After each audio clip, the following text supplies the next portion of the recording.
likely to cause a lot of traffic throughout the city today, but also brace yourselves this morning. There was a stalled lorry near Safaricom House, and it has narrowed the road significantly. In addition to the closure of the roads in certain parts, it looks like it's already going to be crazy. All right.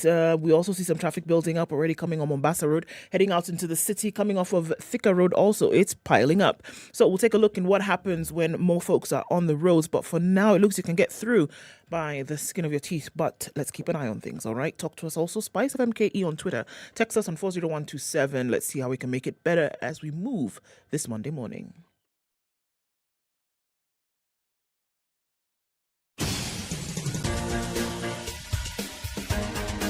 This is The Situation Room, the home of hard-hitting political commentary and penetrating insights about the state of the nation. This is a talk radio experience like no other. The Situation Room, a place for hard truths, debates, and elevated conversations. The Situation Room, witty, political, engaging, deep, controversial. In the room, we have C.T. Muga, researcher, academic, seasoned political observer, a fountain of wisdom in these politically uncertain times. Ndu Oko, Nigerian by birth, Kenyan by choice, communications expert, Pan-Africanist, a truth seeker and believer in people power, and Eric Latif, agent provocateur, the man in the chair, seasoned journalist, news hound, a man who believes in punching up, not down. This is The Situation Room, the only way to start your day. 6, a very good morning to you, and how are you doing? Welcome to this 28th day of June 2021. A happy Monday wherever you are tuned in. C.T. Muga has taken some time to relax and rejuvenate this week, so he is not around, but Ndu Oko is right here. Good morning, Ndu. Good morning. How are you? I am fine. How was Vasha? I saw it from here where I was. In my own little enclave. And how was it? Apparently, it was crazy. Right. Interesting that's the adjective that I've used, but apparently the whole of Kenya was in Naivasha. Well, Things yes.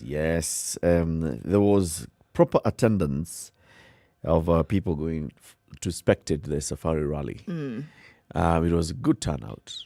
Unfortunately, we're talking about good turnout at a time when social gatherings are discouraged. But it was a proper turnout, and the rally itself lived up to its billing. Absolutely. Knocking out some big names in addition to small names. And it's here to stay. It's a good thing. Even the drivers seem to have really enjoyed that moment. Sure, and I think the service industry, just reading some of the stuff, just looking, service industry really benefited from these last 3 days. Hotels were booked to full capacity. Yeah. Those serving food and drinks had to do fill-ups over and over and over again. They had a really, really good week. And I think it's just like indicative of what can really happen to the economy when you have things, operating at full capacity. And I think they really had a good week. It was a good weekend. Bumper harvest. It was also bumper harvest for the roads. Apparently, many people had not seen those notices saying that we're going to be closing the roads at certain points, and this is a major highway. So it led to a lot of traffic, even as far as here in Mlolongo. Yes. Because trucks had to be stopped from moving. That was the announcement that had been made. The trucks would arrive and stay at Mlolongo. Now, the issues that I usually have with Kenha and the others is you're saying that you're going to hold trucks at Mlolongo, but you've not provided a parking for the trucks. So trucks are just coming. They are spending so much time trying to look for where to park, and that causes a huge snarl up on the highway. Action is happening around 100 kilometers away, but people trying to access Mlolongo, Syokimau, and other parts are basically just being held up. It was madness. Some more nightmare there. We had people on the road for 7-8 hours. Where? Where? Across the country. There were people who were not, even people who were traveling towards Naivasha. Then there were people who were not going to Naivasha, but were going further ahead and then were stuck in that whole, drama. And then there was a couple of accidents along the highway. Yeah. So it just it compounded things. Crazy. Now, we start talking again about the COVID-19. If we saw that kind of mass gathering in Naivasha over the weekend, does that qualify as a super spreader event, or is it only a super spreader when it's a political rally? That was absolutely a super spreader event. Let's not even try and call it something else. Let's not say that for the sake of sport and the kind of country a shot in the arm for shot in the arm for know. marketing for Kenya, shot in the arm for the service industry and the hospitality industry. Then therefore it was not. It absolutely was a super spread event, and unfortunately, because the assumption is that you only had people coming from Nairobi going to Naivasha, you had people from the other side of the country, from the western part of the country, coming into Naivasha. Yep. Where we've already seen that there were indications of, not indications, but it was already a diseased zone. So yes, you will see in the next couple of weeks arising from this, and we didn't. Unfortunately, from the pictures that we saw, from the videos that we saw, social distancing was a myth. Mask wearing was a suggestion. It didn't happen. It did not happen at all. So, yes, it was a super spreader event. And I see where you're going with it. That we only call it that when it's politicians and such. But here, yeah. We can say they were not all congregated at one small spot. It was, of a vast space. Many people were in their cars or in their tents. A spoon is a spoon. And so they were not necessarily, congregating together like they're in one single dome or one stadium, That's what you're going to say? Yeah. Okay. Good luck with that. Let's look at the numbers, though. Let's look at the numbers. All right. So now we're looking at 181,861,268 cases of COVID around the world. We're still looking at high numbers in the United States and India.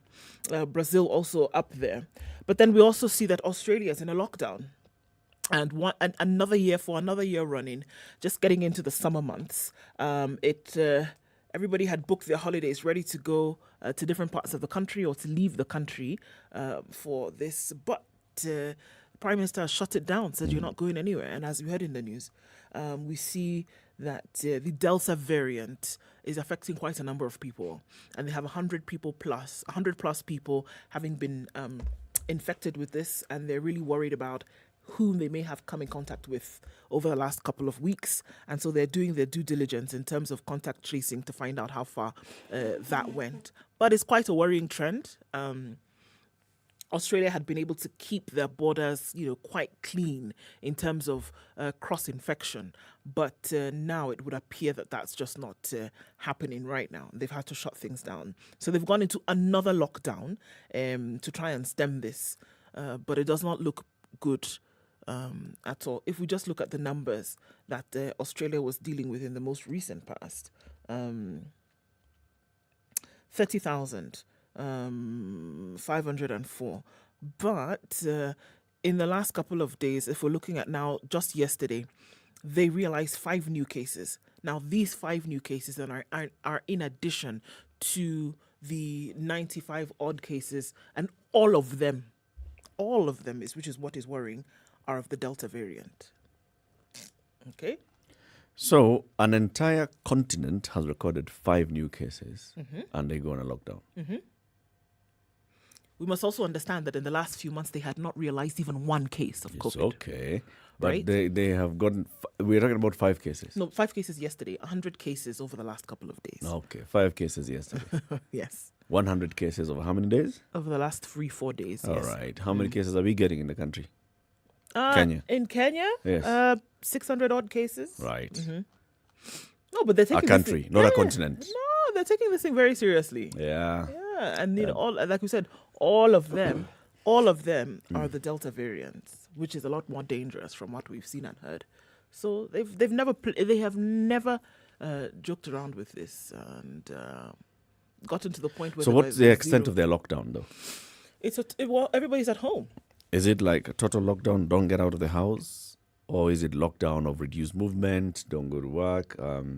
Curfew starts. Work from home and curfew from as much 8 as PM. possible. Yes. Pubs closed and entertainment places closed. Yes. So that's what they're looking at right now.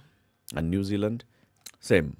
Well, New Zealand, we haven't heard anything coming out of New Zealand as yet. Plus, neither have we seen any new cases coming out of New Zealand either. So, that's what it is. So, if we look at Kenya, still the calls are that everybody remains vigilant. With now 182,597 cases. Kenya recorded 204 new cases yesterday, 21 new deaths, and still calls are that everybody remains careful, and they're still trying to make sure that more and more people get vaccinated over the next couple of weeks, and that more vaccines will be coming in the next 2 months or so to make sure that more and more people, now hopefully in the millions in the country, will be vaccinated. That is the hope. And that's what is being looked at now. Okay. Okay, so let's take a break. This is the time where we take that break. We are live streaming the show.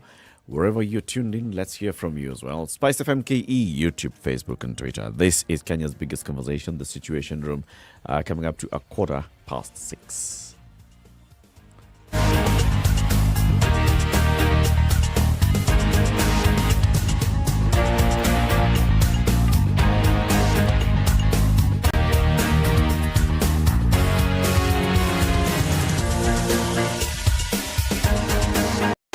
As the Kenyans are roared into the home straight here. 4 Kenyan queens have lit up this balmy Bahamian night. It's where the rivalry is unmatched, where the soul meets the track, where the great are distinguished from the good. An arena where the records are broken. A new world record. It's not just been beaten, it's been obliterated. A stage where the legends are born. For Team Kenya, the Olympics is more than just a sport. It is our tradition. It's an event that has put Kenya on the roadmap. The Standard Group lets you watch every minute and every action live in the 2020 Tokyo Olympics, because we live for Team Kenya. We live for the game. All right, showers in many parts of Nairobi this morning at 14. We go to highs of 21 today, back down to lows of 14. It's raining at 12 in Nyeri, highs of 19 and lows of 13. Mostly cloudy conditions in Nakuru at 13. We're going to highs of 24 today, lows of 13. 24 will be the high in a clear Eldoret at 11. Partly cloudy conditions at 18 in Kisumu, highs of 28. 26 will be the high in Kakamega, where it's partly cloudy at 16. It's raining lightly in Mombasa at 23 with highs of 28. It'll come back to those of 23. 23 is also what it is in Malindi and will be at that low, highs of 28 with light rain at the moment. Mostly clear conditions in Kampala at 19 with highs of 27 and lows of 20. Looking at highs of 30 in Dar es Salaam, mostly clear at 21. 10 degrees and clear in Johannesburg, going to highs of 20, lows of 9. 29 will be the high in a mostly clear Lagos at 24. Clear conditions in Kinshasa at 21, highs of 29 today. 31 will be the high in a hazy Beijing. It's currently 28 degrees going into afternoon, and thunderstorms are looming in Paris. It's raining right now at 16, highs of 23 and lows of 13. Light rain in London at 16, highs of 20 and lows of 15. And 30 will be the high in a clear New York Sunday night at 25. It'll come down to lows of 24.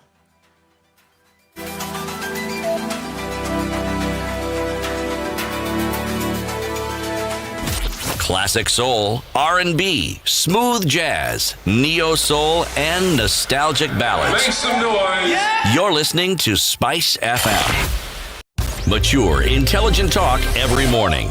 Spice up yourself.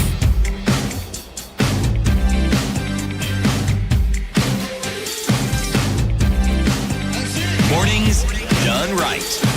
94.4. Minutes after 6. Kenya's biggest conversation with Nduoko and Eric Latif. CT Muga is on a break for this week. Today's proverb, therefore, on behalf of CT Muga. Must be preceded by therefore. Yes. Okay. All monkeys cannot hang from the same branch. Because Mumu on Monkey. tree. Monkey tree. No monkey, they say same tree. What? Say again. What's that thing you said in the middle? Eh? Monkey? No. Between monkey and tree, what did you say? Mumu? No. You said something. I just heard version. I heard tree. So say that again. All monkeys cannot hang from the same branch. I know. All monkeys cannot hang from not be all monkey they hang from the same tree. I've been a branch. What do you call them? Tree. I've been a branch. Branch. Not be all monkey they hang from the same branch. No be all monkey. They hang from the same branch. From the same branch. Okay. Yeah, that one. That one. So let's take a look at the headlines then. Big headlines in the papers this morning. Okay. Yes. So, not a day more, says ODM on Uhuru term. This is on the front page of the Standard today. Of course, that great picture of Sebastian Ogier with President Uhuru Kenyatta receiving his trophy as the WRC Safari Rally Kenya champion 2021. And also we see that the president announced that the FIA had allowed Kenya to host a global showpiece every year for the next 5 years. I think it's a great thing. He did brilliantly well, Ogier, didn't he? And was able to hold that high. All right. I guess we'll look at more in terms of the safari. He's from which country, this one, Ogier? Ogier is from Siaya. Sebastian Ogier. You know, I hear that Ogier in Luo means tough. Abas. It's interesting how language there you go. is able to traverse boundaries, isn't it? I hear. Okay, well, so it was a good thing. Yes, it was a very, very, very good thing to see the Safari Rally back. And okay, give credit where it's due. The president said, I'm going to dedicate time, energy, and resources to campaign for the return of the Safari Rally to the country. Sent delegations to the FIA more than once. Sent the cabinet secretaries for sport more than once. Invited the FIA president to the country. Had the push. Last year it could have happened, COVID-19, whatever. Now it has happened. Yep. And it's going to be here for the next 5 years. It's a good thing. Absolutely. And let's give credit where it's due. Absolutely. He said, I'm going to try and bring this thing back. It's a showpiece. This is what the Safari Rally means to the people of Kenya. This is what the Safari Rally does to the country. And you could see that in terms of what it did. The vibe and all. It was, and I keep telling you, Kenyans now, look at how Kenyans came together to celebrate this thing. Kenyans came together to say, we all, for the love of rally, for the love of, going out, for the love of sport, to go out there and watch and coming together and do that. I thought it was really great. And then you saw Kenyans being able to come together, along those lines. It was absolutely fantastic. It was amazing. There was some sort of a different vibe in the country throughout last week. It was all attention, the whole social media and the Kenyans on Twitter and talking about Subarus and Toyota. People going to Naivasha. It gave a whole different vibe to a country. And let's just give credit there and say, yes, Uhuru, you promised this, you delivered. At least one of the promises that Uhuru made. And you can say, he delivered. He delivered. Kudos to him. Absolutely. Yeah. It was but great. He has also promised to deliver constitutional changes. Now, that is starting today, right? Yeah. At the Court of Appeal. 29th, tomorrow. Starts tomorrow. From tomorrow. Yes. At the Court of Appeal. We will see what the judges at the Court of Appeal actually say. Whether the BBI process can proceed, whether then people can go and vote, whether people will vote for the amendments proposed in the BBI. And that's another thing that then we'll see whether the president will be able to deliver. But in terms of whether Uhuru can stay in power for a bit longer, he has said it many times that he wants to finish and go home. Now ODM are saying not a day more. A big no to calls for extension of Uhuru's term, joining the DP and allies in trashing any plans to alter the calendar. There are some people who have been pushing that agenda. And it's not very clear why exactly they're pushing that agenda. Basically saying, you know what, we need to have the BBI. We need to go into the next general election with BBI in place, which means that all those amendments that are being proposed shall be in place. We'll have a restructured executive. We'll have new constituencies created. We'll have a new look parliament, new look Senate, new look National Assembly. Those are the main things. These are things of youth getting their benefits. Forget it. Those are just trimmings. Those are just things that they're talking about. So who is this who was talking yesterday? So, It's there and says, can next year's polls be delayed to allow BBI proposals to pass? So yesterday, Raila's party said a big no to calls for extension of Uhuru's term, joining the DP and allies in trashing any plans to alter the calendar. So I guess this is one place that they'll find common ground at the very least in terms of ODM. And the deputy president. So, if I can just get that. Okay, so allies of ODM leader Raila Odinga and deputy president William Ruto have weighed in on the debate on the election date, insisting that there should be no postponement of the exercise scheduled for August 2022. So, National Assembly Minority Whip Junet Mohammed said there would be no extension of the elections, even for an extra day. We are strongly opposed to any debate on postponing next year's election, not even for a minute should the general election be extended. Some leaders have called for postponement of the 2022 general election to allow completion of the BBI process. So, COTU Secretary General Francis Atwoli had led calls to push the elections date from August 9th until the referendum to change the constitution is conducted. Lurambi MP Titus Kamala said, given the timelines and lack of preparedness by the IEBC, it would be prudent to postpone the election. The churches have also come out strongly to oppose the same cause. Junet insisted that the country must respect the dictates of the Constitution by ensuring that the term limits are adhered to. We must respect the Constitution. Even as we pursue to make it better through the BBI, we cannot plan to break the law and extend the polls date because we want to change the law. Right? Uh-huh. The Suna East MP, the Suna East MP said, apart from the DP and a few leaders who had expressed reservations on some BBI proposals, there was a strong opposition against plans to amend the constitution. Okay, so there's a lot being said here, but I think the bottom line is, forget it. August 8th, August 9th, 2022, we must have an election and let's move on from there. This thing of saying that the BBI process will not going to be ready, referendum, if not and maybe, out the window. August 8th, 2022. Elections will take place. Okay. So Junet, being one of the two people who are the proponents those who are spearheading BBI as the co-chairperson of the BBI Secretariat, he continues to say referendum is a one-day business. It's not like the general elections where people are competing for 6 different positions and there are very many candidates, in upwards of 10,000 candidates. A referendum can still take place. If the Court of Appeal says go, we can still have a referendum. However, what he's not addressing is whether that referendum outcome should reflect in the next general election. If we have a referendum between now and August next year, so does it mean that when we go to the elections next year in August, we are going to have a prime minister after that in the next government? We're going to have ministers coming from parliament in the next government? That's the question. We're going to have 2 deputy prime ministers and all, That's the question. Do they still expect to see that happening even if we don't have new constituencies? So now here is the thing that if the BBI, because all of this I think now depends on if and what. So what happens over the next 5 days now, right? If you go to the place whereby the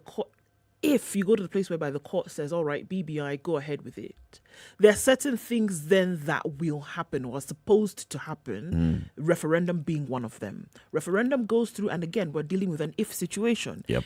If now all of these elements within the BBI then become law and enacted, the question is there and would there be enough time to have all of these things in place before August 8th, 2022? Yep. And that's where you see the calls for an extension period. But others are saying, regardless, it doesn't matter, do what you need to do. Now, if you do what you need to do and the BBI is allowed to go forward, then you will start a new term without all these other things in place. You will. And those things will just be done as you go along. It's going to be a mess, it looks like. But this is all just an if. What you clearly may not be able to do is get the new constituencies because of the boundaries issue. However, you remember the new constituencies have already been earmarked and said this region will get X number of new constituencies. IBC can just be barreled into coming up with those boundaries. Remember, the people who are spearheading BBI are also holding IEBC by the tail. Yep. And determining what the IEBC does. Yep. IEBC could be forced to create those new constituencies and those new boundaries. Despite the constitution saying that you cannot do that, they could even amend that thing and say you can create new boundaries with a month to an election. And then you also have these new seats coming up. Let's just say no to this BBI. Yes. If I'm going to ride my horse, this BBI will flop. Let it go. Let it go to a referendum and let it just flop at that point. At that point. So it's very clear to everyone that Kenyans said no. Because... Unfortunately, there's no one leading that no brigade who will bring people out.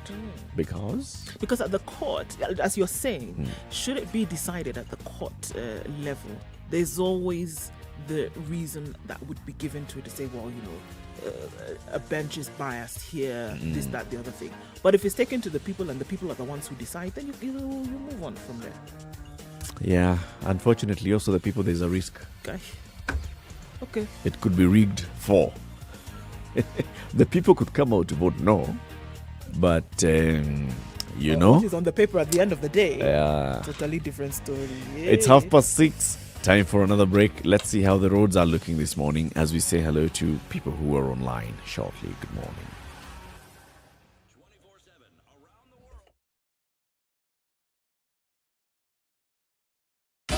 24/7 around the world, non-stop. This is Spice FM.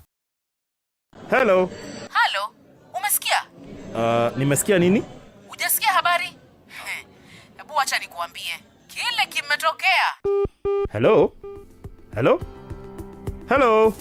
Don't wait for hearsay. Dial *550*1# to read the standard e-paper from the convenience of your mobile phone for only 20 shillings from your telecom line, and stay up to date for a reliable source with over 100 years of experience with no additional data charges. You know, when you see someone being jailed, a governor or two or someone who stole, then people will fear. Because our problem is not the borrowing, it's the stealing. We've become actually a nation of thieves. The only thing we lack is an opportunity to steal. The guys who quote the Bible and say I'm a Christian and all that, and you know they're thieves. Return what you have stolen 4 times. If you know that you have property or anything that you have stolen, just return and say, my God does not allow me to hold stolen things. We are also a reflection of you, because you elect us. You know, we don't get into our office by ourselves. We are a reflection of the people who elect us. We don't want to go to the streets. We have a constitution that enables us, assert our will. When the legislators are now being taken as hostage by the executive for whatever reason, we are now bound by what they want us to do. This is just outside the realms of reality. We have impunity written into the DNA of our political class. How old were you when you learned that Jeshi Lokop is Jeshi la Wokovu? I can't say it very well. No, Jeshi Lokop. And everyone knows. Okay. It's very slow on the highway from Mutali towards Muthaiga. That's what we're looking at coming off of Thika Superhighway today. Monday. Hey, okay, let's just take a moment and just laugh because it's going to be crazy. Jogo Road also going towards the City Stadium is very slow right now. Now, if you are going from Mombasa Road to Westlands, to the CBD today, take a moment and just breathe in and out, because we already have seen that part of the Museum Hill ramp will be closed today and it will be closed for the next 3 weeks. So this is another situation where you must go out in order to come in. The bypasses this week will be your friends. Use them. Red Hill Link Road, the southern bypass going out towards Kikuyu, northern bypass, the eastern bypass. Hold on, because those are the ones that are going to help you out this week. Help all of us out, really. And so parts of Uhuru Highway will be shut down. We also see that the construction continues and is in high gear right around the SGR, moving out towards Cabanas. It has picked up quite some. So the roads are getting narrower and narrower. And we know that everybody's on the roads this week. So just watch out for that. We'll give you exactly what those announcements say in a short while. Are you stuck somewhere? Have you found a route that is really good? Let us know that as well. SpiceFMKE on Twitter. Text today on 40127.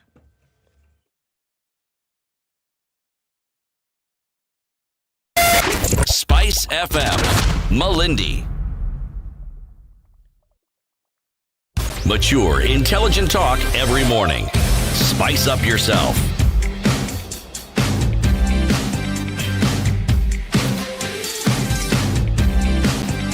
Mornings done right. All right, it's 27 minutes to 7. Mm-hmm. Okay, so who's online? Okay, everybody's online this Let's morning. acknowledge them. Jamal Nakanjalulu is tuned in this morning and says hello. Doreen Nekesa is asking what the frequency is for Kakamega Town. It's that one. Okay. Try 96.7 Eldoret. That should come closer to you. Or 102.5, the frequency from Kisumu. Yes. Reagan Yandinga Jr., where have you been, brother? He says, Ndu, I'm back. My sister, it's been long. It's been a minute. Good to know that you're doing well. Karibu Sana. Collins Kim Tai Kipsat. Good morning, guys. Eldoret is tuned. Karibu Sana. Charity Mine, tuned from Kilimani Estate in Nakuru County. Thank you for joining us this morning. Vincent Ogutu is locked in. Fire. Yes, you are. Karibuni Sana. And thanks for bringing your A-game to the room this morning. Karibuni sana kila mtu. We're still looking at the headlines. So this story of the lady called Hafsa Mohammed who was kidnapped. Yes. And then she was rescued and she was found in a drum somewhere, in an empty drum in Kayole. The DCI arrested a man and a woman. Yes, they did. Yesterday. And you know the way the DCI nowadays post their updates on Twitter. That thread was beautiful. It was great. Lovely. It emerges now that one of the two people who was arrested was actually the business partner to the kidnapped victim. New details emerging in the investigation of this kidnapping. In what appears to be a well-choreographed abduction plan, Hafsa Mohammed, who was rescued by detectives 5 days after the kidnapping, claims the mastermind behind the plan was her business partner. She was kidnapped on the 15th of June in Kayole Junction and taken to a dingy house in Matopeni area within Kayole, where she was rescued by detectives on the 20th of June, 5 days later. Main suspects were arrested by detectives from a serious crimes unit in a lodge in Kinangop, Nyandarua County. According to the victim, the woman ran a fruit store in Kayole and she had asked her, Mohammed, to partner with her. We had agreed to run the business as partners and my work was to oversee the daily operations as she went on with other activities since I didn't have money to contribute as capital. On the day that she was kidnapped, Hafsa said she had been called over by her business partner to go collect her dues from the business. She owed me over 700,000 shillings and on that day she said she was selling the store so she could settle my dues. I was hopeful when she called because she kept saying she had invested my money in farming and that she would pay for after harvesting. She said the suspect picked her from Isli, where she has a shoes shop, and shortly after she arrived at the store in Kayole, Hafsa excused herself to pray. The woman was busy on the phone and within no time, two men appeared and held me by the neck and started roughing me up. They blindfolded me, tied my hands and legs, and put me in a water tank. Hafsa said she was ferried in the tank to the 3-bedroom empty house in Kayole. They forced me to eat, gave me painkillers, and recorded a video that they sent to my sister asking for money. In a series of messages and phone calls to Hafsa's family members, they were demanding 5 million shillings as ransom. She says she was blindfolded the whole time since they had threatened to kill her if she screamed. Sasa hii story umeielewa wewe? So this was Hafsa saying this now. This is Hafsa. You remember there are two Hafsas? One of the past suspects who was arrested yesterday is called Hafsa. And also the woman who was kidnapped. And the woman who was kidnapped is also called Hafsa. Hafsa Mohammed. So the Hafsa that we're referring to here is Hafsa Mohammed. She says while in captivity, those kidnappers withdrew 658,000 from her bank account after the family failed to raise the ransom. I gave them my ATM pin because I was scared they would kill me. At some point in the message exchange with a family member, the kidnappers demanded them to unlock the account so they could release her. And they had already gone to, apparently, Kinangop. They had opened a bar. They had started, business already. They had bought a bar. Took this 650 and bought Gs, a bar. went to Kinangop, bought a bar. And started business. Now, according to DCI, they had been able to trace them all the way there and then arrested them thereafter. DCI is telling us now through this that just tell us, give us the information as to where these things are happening. We will find these people. We will not allow innocent Kenyans to continue to suffer at the hands of criminals. So as I read, I saw two things happening here.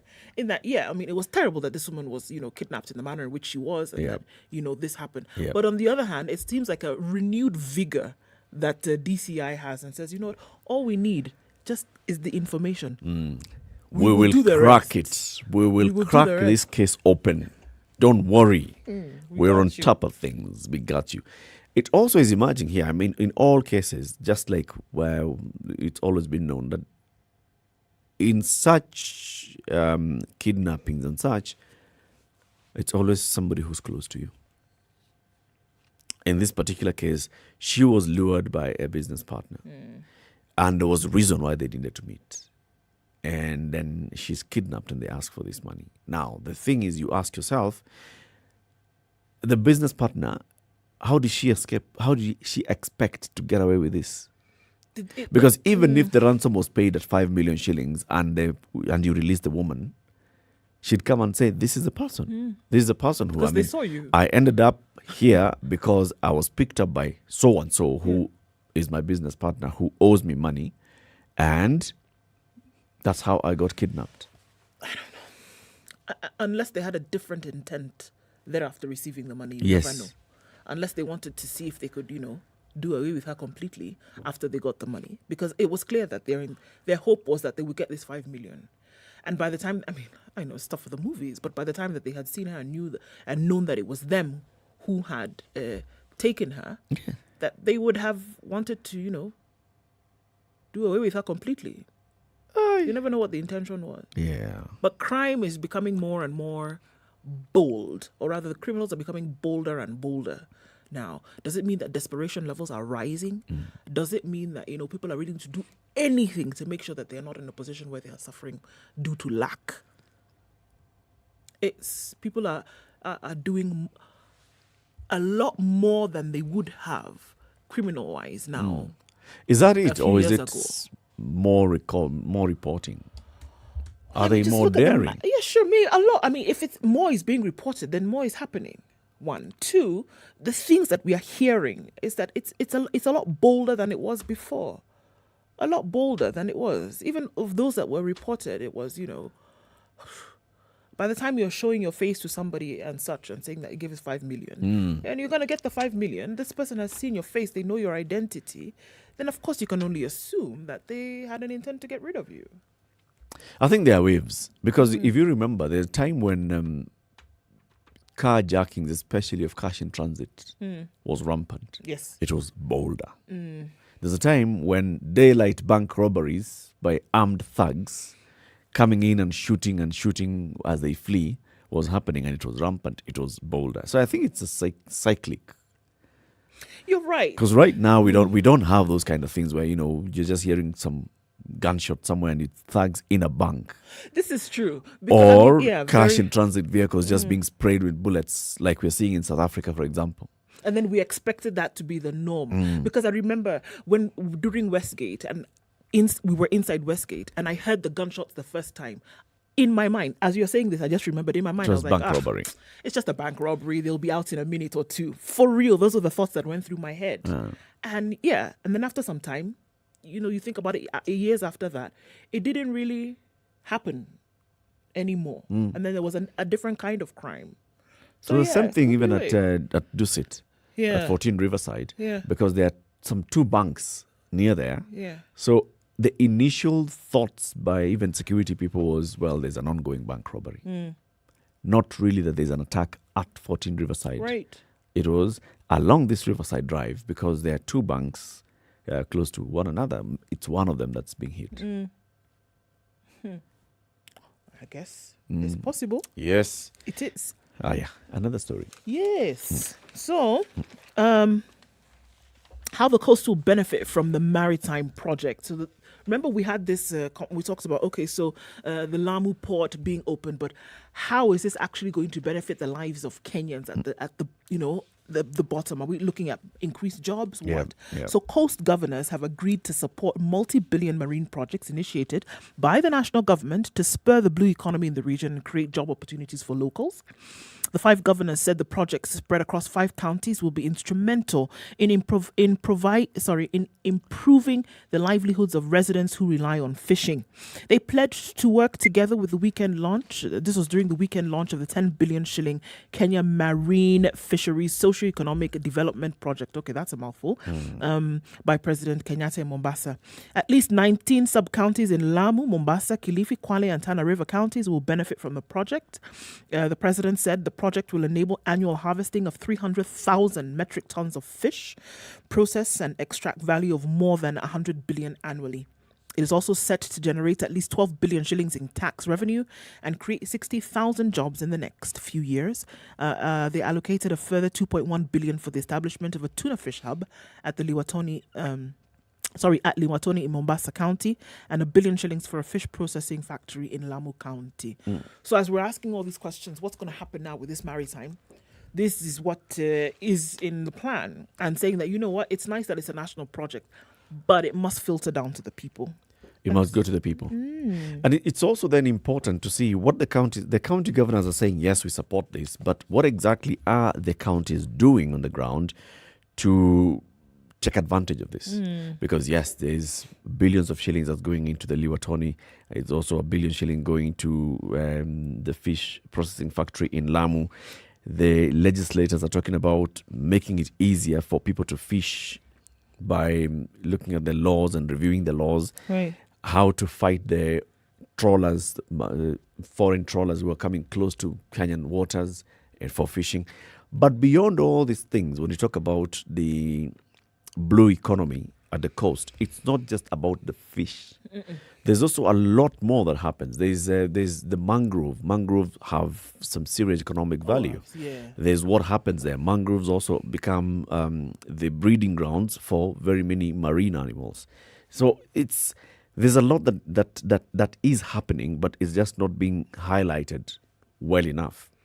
And I think the counties, the Jumuiya counties of Pwani, should be in the forefront of saying, these are the projects. This is what we need to do. It's not just talking about fishing. Absolutely. That we want to see more of our young men getting onto the seas to fish.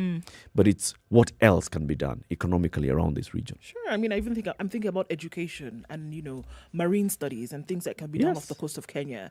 And just that as practical learning. I was reading that there are thousands of undiscovered species, for example, that rest in the Indian Ocean on this side. And you're looking at that blue economy, there's so much that you can access. There's so much that, we're talking about the world being able to come here and use this area as a point of study. That could be economic value for Kenya, but at the same time, it's learning, it's education. And Kenya could be a hub for that. There's so much that can be done. Yeah, you say, besides fish on a plate. Yep. And all the programs, for example, that like you now talk about education. What's the Pwani University? Pwani University has come up with marine programs. How much of that is actually known by the people? What is the Mombasa Technical University of Mombasa doing to promote? What is the college and the universities in Kilifi? What are they doing to promote this entire blue economy? And this is information that needs to filter down, because I'm sure you'll find there are many programs and plans. It's 13 minutes to 7. Let's take another quick break and then we look at more headlines. Good morning. This is Kenya's biggest conversation. This is The Situation Room. 24/7 around the world, non-stop. This is SpiceFM. Samsung Galaxy just got more awesome. Introducing the new A32, A52 and A72. These awesome devices boast an awesome screen for your larger-than-life views and for you to maximize your viewing pleasure on your favorite content. An awesome camera for awesome, clearer, brighter, sharper pics, and an awesome battery that lasts all day long. Get to your nearest Samsung store or authorized retailer today. The new Galaxy A series. Awesome is for everyone. T's and C's apply. Classic soul, R&B, smooth jazz, neo soul, and nostalgic ballads. Make some noise. Yeah. You're listening to Spice FM. Mature, intelligent talk every morning. Spice up yourself.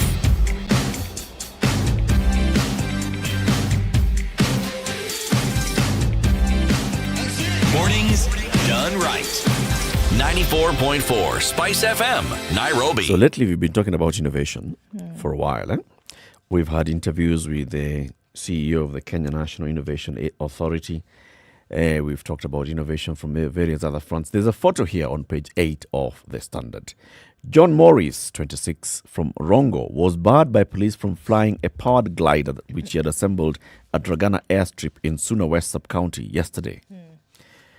Police saw him and they were like, my friend, have you talked to the KCAA? This glider thing that you've put it here, what if? So this gentleman basically has assembled a glider and it looks quite nice. It looks like a tuk-tuk that's just been... Has wheels. Well, yeah, no. It's actually more fancier than a tuk-tuk. Very nice seats. I think it can even carry 2 people. It looks like a proper glider. And he wanted to go ahead and fly it. Police told him, no, my friend, we can't do this first. It will be interesting to know what exactly they want him to do. How would you qualify if you came up with something like this and you wanted to test? What happens? How do you test it? How do you go ahead and test it? Interesting one. The only way to test it is to put it in the sky, right? Yes. Yeah. But then, so, you can also put it in the sky, but you have to know, is this area cleared for such? Do we have, is this in the flight path of other commercial airlines or other aircraft? Because KCAA and the air traffic controllers could be guiding another plane to come and land, and then you just end up in their flight path.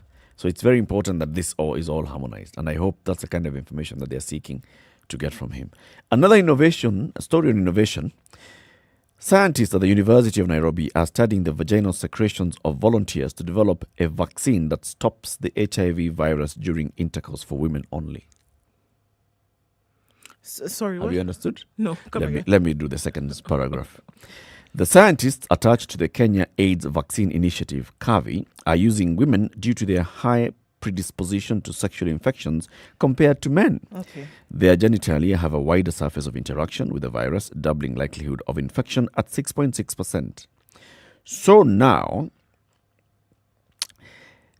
according to a scientist at CAVI Institute, Dr. Marianne Mureithi, she says, we are swabbing the vaginal walls of those taking part to study the microscopic environment of the landing spots that facilitate viral transmission.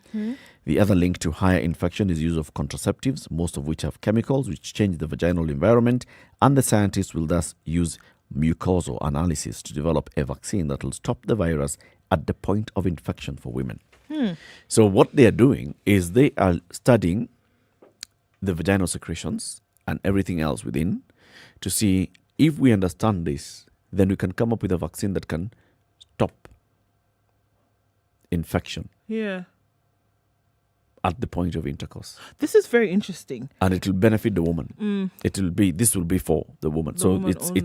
It's made using the secretions and the fluids of the woman so that then it knows how to repel the virus. By virtue of the fact that it happens normally anyway. Yes. Right. I think this is very interesting. Yeah, and I think it still goes along innovations, right? Because if they can, if this is, we want a vaccine that will then stimulate these cells of the immune system to start fighting the virus at the point of entry so the woman is not infected because she is more likely to be infected. Yeah. Anyway, this would be very interesting to see if it would come about. Very, very. talking about innovations, I think it's That's a big one. Thing. It's a huge one. They say they started this in 2017, and they have been progressing.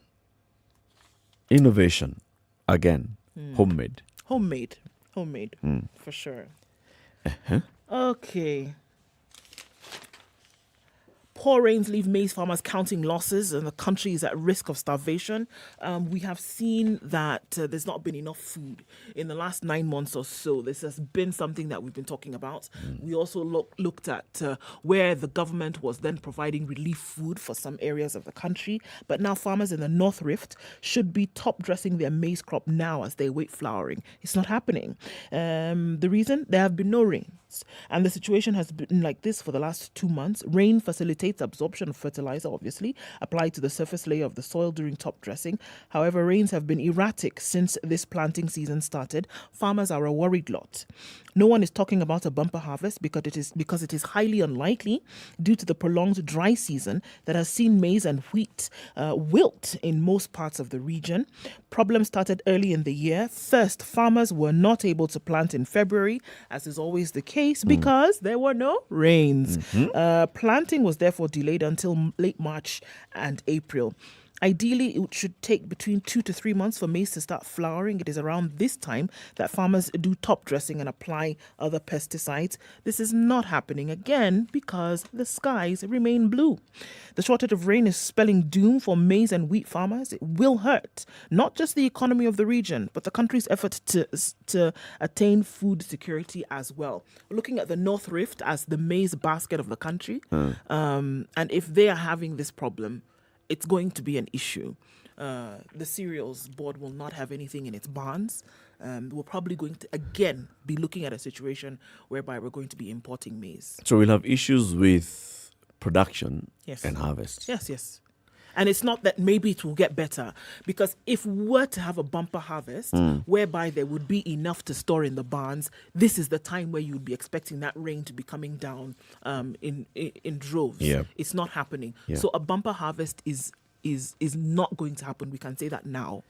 If anything comes out of it, it will be that which will be consumed. So it is that for consumption that is being waited on right now. So in terms of any extra, in terms of what people normally then would harvest and keep for later, it's not going to happen. And there's even an opinion piece written here by Professor Macharia Munene, who is now a senior associate at the Horn International Institute. He says the government should wake up and deal with the looming food shortage. Because he says, look, this is something that the government can see happening. So what is the government doing to respond to what is happening now? Currently, over 1.5 million people. And this is something that's constant. At every time, any time of this of a year, at least 1 million people are facing starvation and food shortage in this country. And now we're talking about poor rainfall, so therefore we're going to have poor harvest. So what is the government doing? Where maize is expected, the crops are stunted, which means the harvest will not be there. About 10 million people will be affected by the looming food shortage due to crop failure and policy incapacity. Although the government has sent out appeals for food assistance, there is doubt whether the response will be adequate to allay public concern. The donors that we are asking for money with their own corona-related challenges are suffering. Donor fatigue, food security being one of the president's big four agenda, looming farming disorganizes his legacy. And it's true. You can't just be saying, okay, now we appeal for support. Look, what's happening in the region? Is Tanzania, for example, facing the same? Or around the African continent, which countries are likely to have a bumper harvest? Are we having conversations with them? With them and saying, what can we do? Yeah. I mean, this is what needs to happen. Look at that and say, okay, so let's start making arrangements so that we'll get maize coming in from Tanzania, we'll get maize coming in from Uganda, from Zambia, wherever it is. Instead of just sitting back and saying we want donors to come and say, they'll send us yellow maize or they'll give us money so that we can import, and some 2 people or 3 people will make a lot of money. This is it's a big issue. It's a big issue. Quite. There's so many things happening. A lot. Just this one day. Okay. Kenya is in the fourth year of implementing a new competency-based curriculum for all levels of schooling. We know this. The new curriculum seeks to develop student competencies, including mastery of content, critical thinking, and complex problem solving. The new curriculum is the third top-down overhaul of the country's education system ever since Kenya's independence in 1963. The previous curriculum was deemed too academic and examination-oriented. It was deficient in hands-on experiential training, learning, and practical experimentation to allow for competence. So now there's a push to overhaul teacher training. This also needs a flashback and a future preview. The goals of the new curriculum are worthwhile, but a controversial government proposal to radically change teacher training is unwarranted. Under new guidelines by the Teacher Service Commission, the government agency which administers public school teachers, the Bachelor of Education teacher training degree is to be abolished. This one we had seen already. This degree is has been in place for the past 50 years, emphasizes the mastery of the teaching skills during training. So folks are really still complaining about this. It's been in the news for the last 1 month, and they're saying, look, this has worked for us up until now. But now what the TSC is saying is, you know what? We're changing the curriculum for everybody that you will essentially teach. Yeah. You also, your training must change. That's what they're saying. Whether it's been there for 50 years or not. We've changed things keep the changing, curriculum so 3 let's times. also see how best So let's to change the teacher training. Yeah. Yep. Oh, meanwhile, KNUT has a new management or leadership. Yes. Right? New Secretary General, new Chairman, new Assistant National Treasurer. New leadership is coming into Kenya National Union of Teachers. Let's see how this new leadership shapes up. Whether they'll fit into Sosion's shoes or whether their feet are actually even bigger than Sosion's feet. Good morning. This is Kenya's biggest conversation. It's now 7 a.m.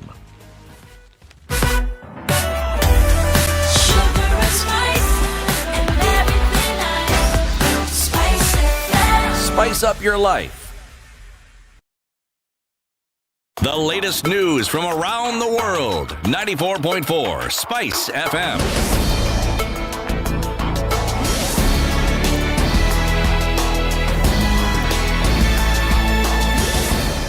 Good morning, this is the Newswire. I'm Leah Ubaga. Deputy President William Ruto says he wouldn't be threatened by the plan of his political opponents to come together ahead of next year's general elections. Ruto also says their plan to gang up in alliances is tribal and will divide the country, leading to election violence. Ruto has further called on the leaders to keep the interests of Kenyans first. Mimi nataka niwakumbushe wakati wanapanga, sababu wako na uwezo, pia wakumbuke mbali na viongozi kuna Wakenya wa kawaida ambao ni wa muhimu zaidi kuliko vile tunavyopanga kama viongozi. We will have a peaceful moment from now to 2022, and God is going to give us the leaders that will take this country to the next level. 2 suspects arrested by DCI over the kidnapping and torture of Hafsa Lukman will today be arraigned in court. The 2 are alleged to have been holding Hafsa in Kayole, Nairobi, and stolen 650,000 from her account. The 2 have been on the run since her abduction on the 15th of June, when her video made rounds on social media. Hafsa and her family have called for justice. Naomba kwa serikali kwamba justice itokee, kwa sababu ili hii kitendo cha kinyama isitokee tena mara nyingine kwa mwananchi mwingine wa Mkenya. Nataka justice. I need justice. The government is expected to vaccinate 3.5 million children against measles in the next 10 days. The targeted counties include Kilifi, Mandera, Wajir, Garissa, Baringo, West Pokot, Turkana, Tana River, among other counties. The launch took place last week, with Health CAS Masi Mwangangi saying it would target children between 9 months to 5 years. The operation will take place until the 5th of next month. Motorists will have to seek alternative routes for the next few weeks, as the Kenya Highways Authority has announced plans to close a section of roads. The authority says that there'll be temporary closure of the capital centre access along Mombasa Road from today to the 17th of next month. The authority further says there'll be another closure of the ramp from Waiyaki Way to Forest Road for the next 34 days, which is until August. They say the closure of the roads is to allow the ongoing construction of the Nairobi Expressway. And finally, the U.S. has launched airstrikes against an Iran-backed militia in Iraq and Syria. The Pentagon says the strikes hit operational and weapon storage facilities in response to drone attacks by the militia of U.S. forces. President Biden has been clear that he'll act to protect U.S. personnel. That's the Newswire. I'm Leah Ubaga.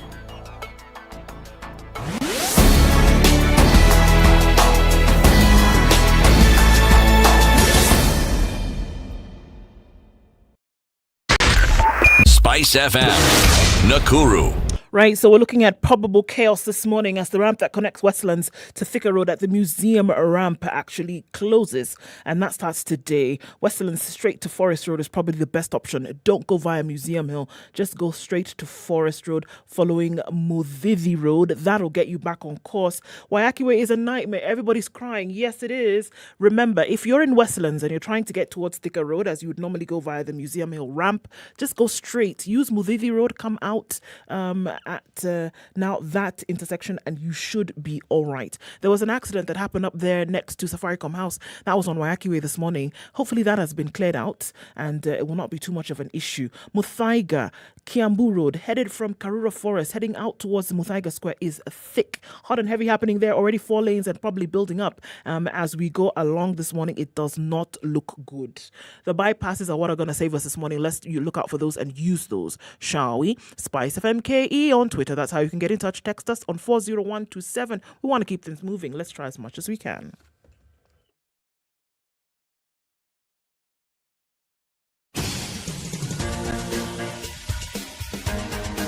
This is the Situation Room, the home of hard-hitting political commentary and penetrating insights about the state of the nation. This is a talk radio experience like no other. The Situation Room, a place for hard truths, debates, and elevated conversations. The Situation Room, witty, political, engaging, deep, controversial. In the room, we have C.T. Muga, researcher, academic, seasoned political observer, a fountain of wisdom in these politically uncertain times. Ndu Oko, Nigerian by birth, Kenyan by choice, communications expert, Pan-Africanist, a truth seeker and believer in people power, and Eric Latif, agent provocateur, the man in the chair, seasoned journalist, news hound, a man who believes in punching up, not down. This is the Situation Room. It's 5 the minutes only after way 7, to start Kenya's your biggest conversation. C.T. Muga is away, taking a break this week. So in the room with you this morning and this week will be Eric Latif and Nduoko. Mm-hmm. Today's proverb. Therefore. Hence, all monkeys cannot hang from the same branch. Say it. I say it. In Nigerianese. There's no such thing. Hopefully by the end of this year, you'll understand that there's no such language as Nigerian. There is. Not be all monkey, they hang from the same branch. Not be all monkey, they hang from the same branch. Got it right? Yes, well done. You deserve I a will prize. not remember. You deserve a reward. All monkeys cannot hang from the same branch. That's an African proverb. Mm-hmm. Let's talk about the fight against COVID-19. Well, we saw, we had many conversations, especially last year, with regards to the plight of healthcare workers who have been identified, and everybody agrees globally that when it comes to fighting this pandemic, they are the frontline workers. And we're talking about all healthcare workers, all cadres, whether doctors, pharmacists, dentists, clinical officers, lab technicians, everybody who works in a health facility, including the cleaners, those in the kitchen, those offering security. Everybody, regardless of what service they're offering, is in the front line. And then we saw issues of even doctors downing their tools at some point, clinical officers as well doing the same, and lab technicians also threatening to do the same. Yep. Why? Because of payment, because of being taken care of. Or are they getting proper remuneration for the work that they were doing, extra hours? Were they getting the support that they required? For example, getting the protective equipment that they needed, getting medical cover that would help them. There was a very sad case of the much publicized case of the doctor who died, who used to work at Machakos and ended up dying, and he had to be taken to a small health facility not even in a public one, and where he passed on. And the issue of the plight of healthcare workers was basically brought to the fore once again by this particular death. Yeah, I mean, even as I hear you say it, we talk about it, but then we thought, I think the assumption was that things had gotten better, and that healthcare workers, doctors and such who had not been paid on a regular basis, that this had now been regularized. But it would appear that it is not the case. We also had the whole conversation about whether healthcare workers were getting the COVID jab. And then we come back to the place whereby healthcare workers are not being paid. Now, this is what you expect when you hear the counties complaining that they don't have enough money or that they have not received the allocation that they should have on a monthly basis.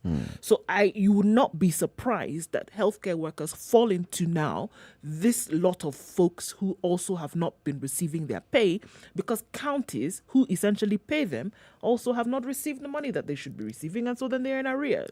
So this is when we look at county governments, devolution not happening in the manner in which it should be happening. Then you have some of the most vulnerable in society then also taking a hit. This is what you would expect to happen. You would think that counties are not getting money, and so therefore counties are not getting money. Okay, counties are not getting money, then guess what? Certain operations then cannot happen. Yep. Your healthcare workers are not being paid. Then you risk the threat of healthcare workers not then attending to their patients, and then people get sick, and then people die. The domino effect cannot be ignored. This is what's happening right now. So a number of tweets went viral last week by doctors and healthcare workers talking about them not receiving a salary. And I saw this going viral, and I asked myself, okay, so I'm seeing this from a doctor. I haven't seen this from any other cadre of workers in county government. Is this cutting across? Or are we saying that everybody is not being paid, but those who are vocal enough are just the doctors? Or only doctors are not receiving their pay and the others are receiving their pay? Because why is it that we're only seeing doctors talking every time the issue about pay now? It's doctors. Let's bring in the spokesperson of all the doctors in the country, the Secretary General of the Kenya Medical Practitioners, Pharmacists and Dentists Union. He is Dr. Davji Bimji Atela. Good morning, Dr. Ari. Welcome to the Situation Room, Doc. Good to have you on the show. Thank you so much. Well, the last time we spoke to you, you were a branch leader in the union. Now you're a national leader in the union. So congratulations on that. Thank you so much, John. This is Eric. This is Eric Latif and my colleague Nduoko here. Yes. So let's just get straight to this point. Have doctors been receiving their pay in the counties in the last 4, 5, 6 months this year? Okay, the situation actually is different from different counties, and the reality is that most of the counties have a poor governance and have not been paying doctors. I want to just take a sample of a few of the counties. We have counties like Murang'a County, we have counties like Taita Taveta, counties like Laikipia, counties like Homa Bay, and counties like Machakos have gone some up to 7 months, like Machakos, some up to 3 months, some up to 2 months without paying doctors their salaries. And this delay, I saw the Council of Governors, the person in charge of finance, Dr. Nderutu Muredi, saying that it is because of the exchequer. But I don't think that is true. The major reason why these counties are not paying the doctors and the healthcare workers or the employees is because of the poor governance and the poor management of funds in those counties. And there is a direct ramification of not paying those salaries, because once that is not done, there are also statutory deductions. That is like NHIF, KRA, and even the loans are not paid during the time that they don't pay the salaries.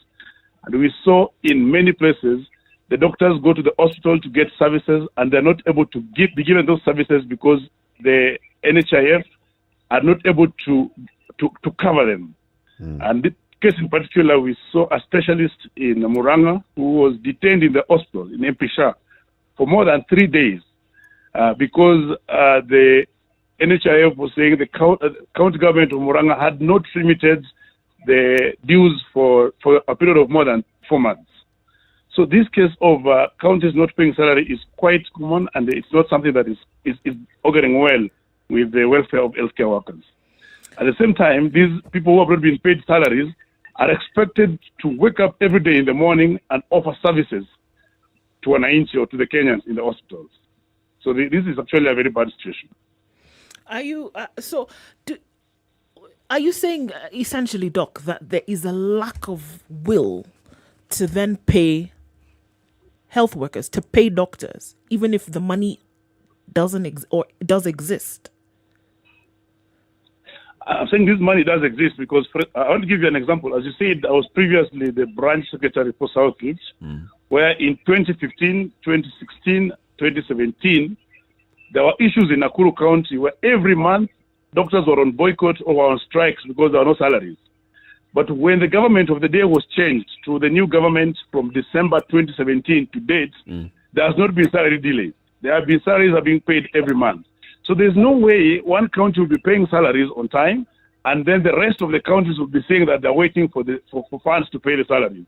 So it's a fact that even as we speak, doctors in Murang'a have not received salary for 2 months. As we speak, doctors in Taita Taveta have been going to the bank waiting for overdrafts that the county promised that they'll pay the salaries. And as we speak now, we have so many doctors who are receiving notifications from the banks because of the unpaid loans and unpaid deductions. So it's a fact. The counties have not been remitting and have not been paying the salaries. Does this only apply to healthcare workers, or does it apply to all workers in the county?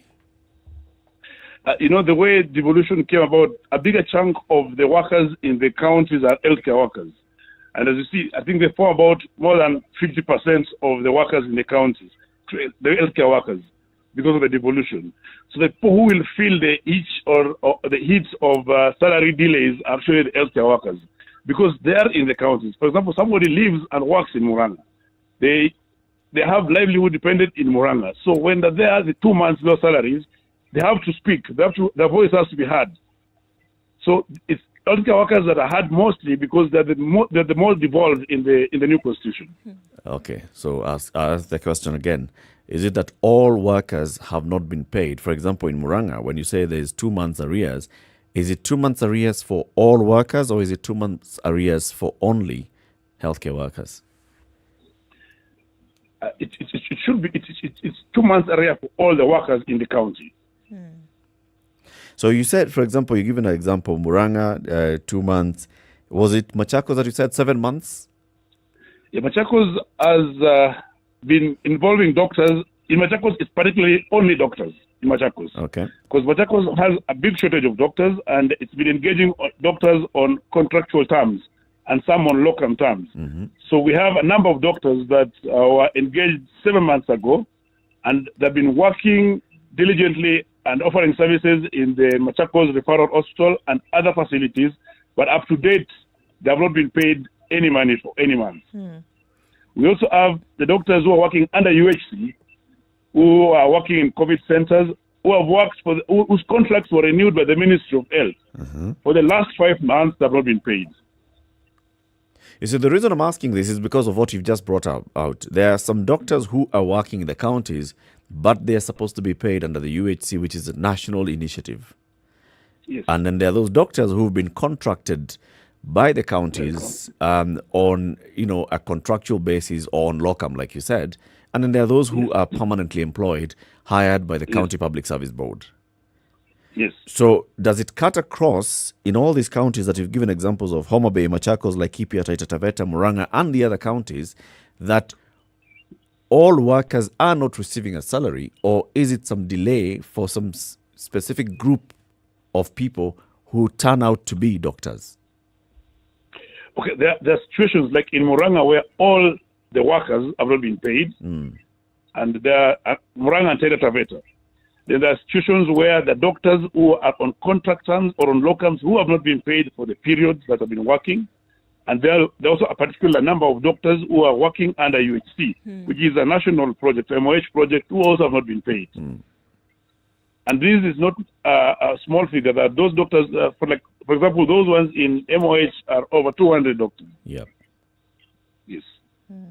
Okay. And therefore, we are saying that the ramification of this is that those who are not able to afford even the health care that they're offering or the services they're offering to the citizens. Okay. So when we're looking at the situation also, so at the same time, we also see that there are problems at the county level in terms of receiving money from National Treasury. There has been that issue. It's been public. It's not been hidden. So can that be looked at or taken into consideration that it is currently a national issue? Just the other day, then we saw that funds were going to be released to counties, but it would take care of arrears, and we're not even looking at a present situation whereby then they're able to pay. Will it not be taken into consideration that it is not necessarily targeting health workers and doctors, but that we're looking at an entire county that is suffering as a result of non-remittance of funds from the national government, from National Treasury? Not that health workers specifically have not been paid, but that the county as a whole has not received money. So nobody has then received money because of this delay.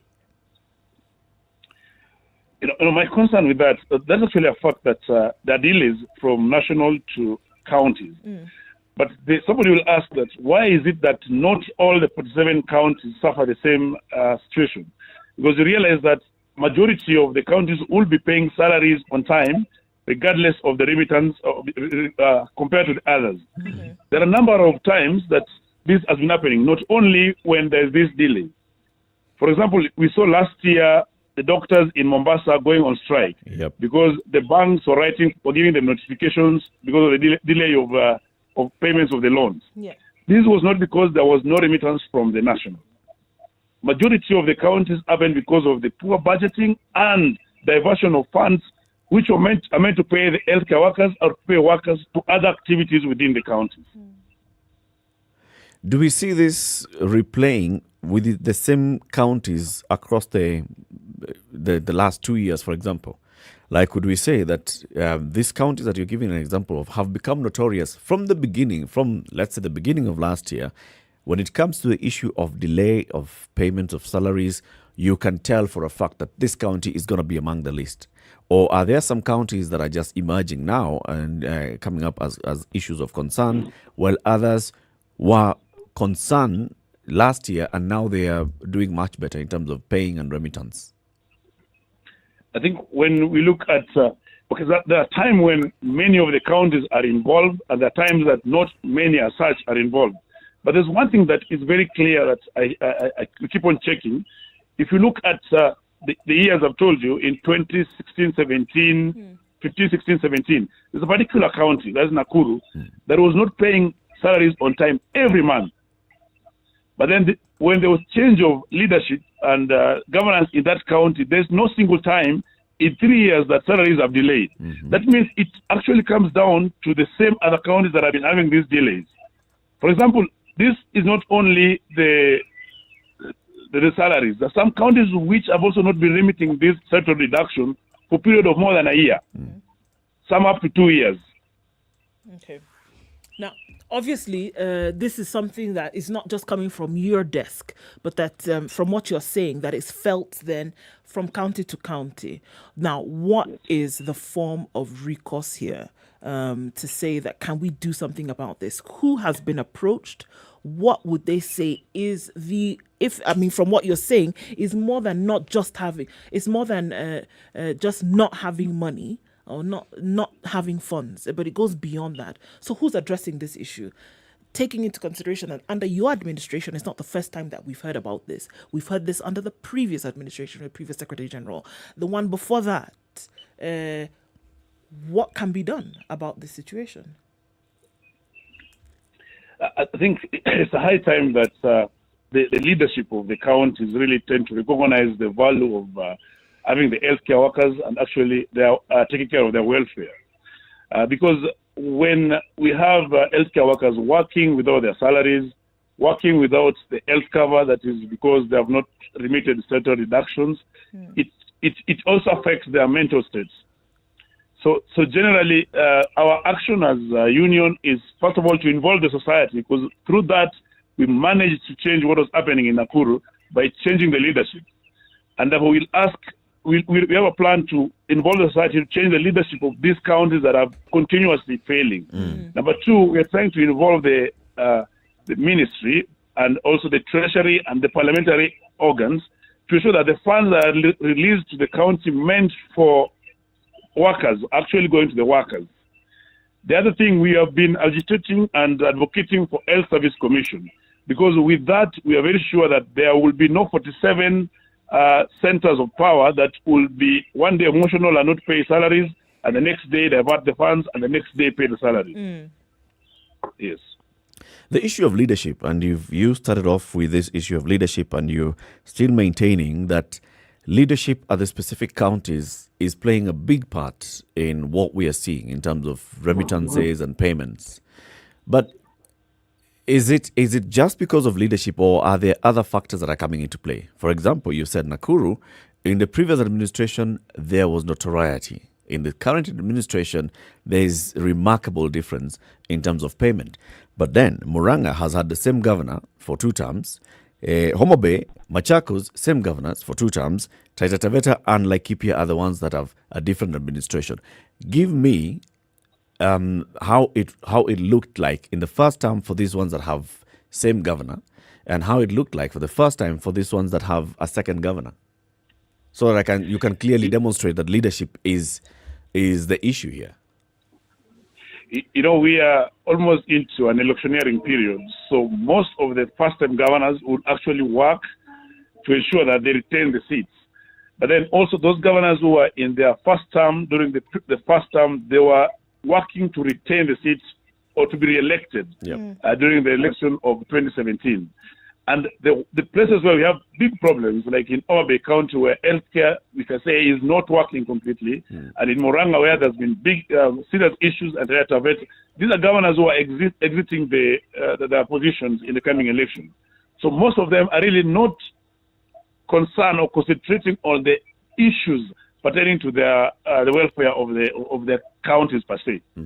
So I will say that if and when we have governors and leaders who are working to the end, then we won't be having the situation that we have of non-payment and non-remittance of both the salaries and the dues for the NHIS.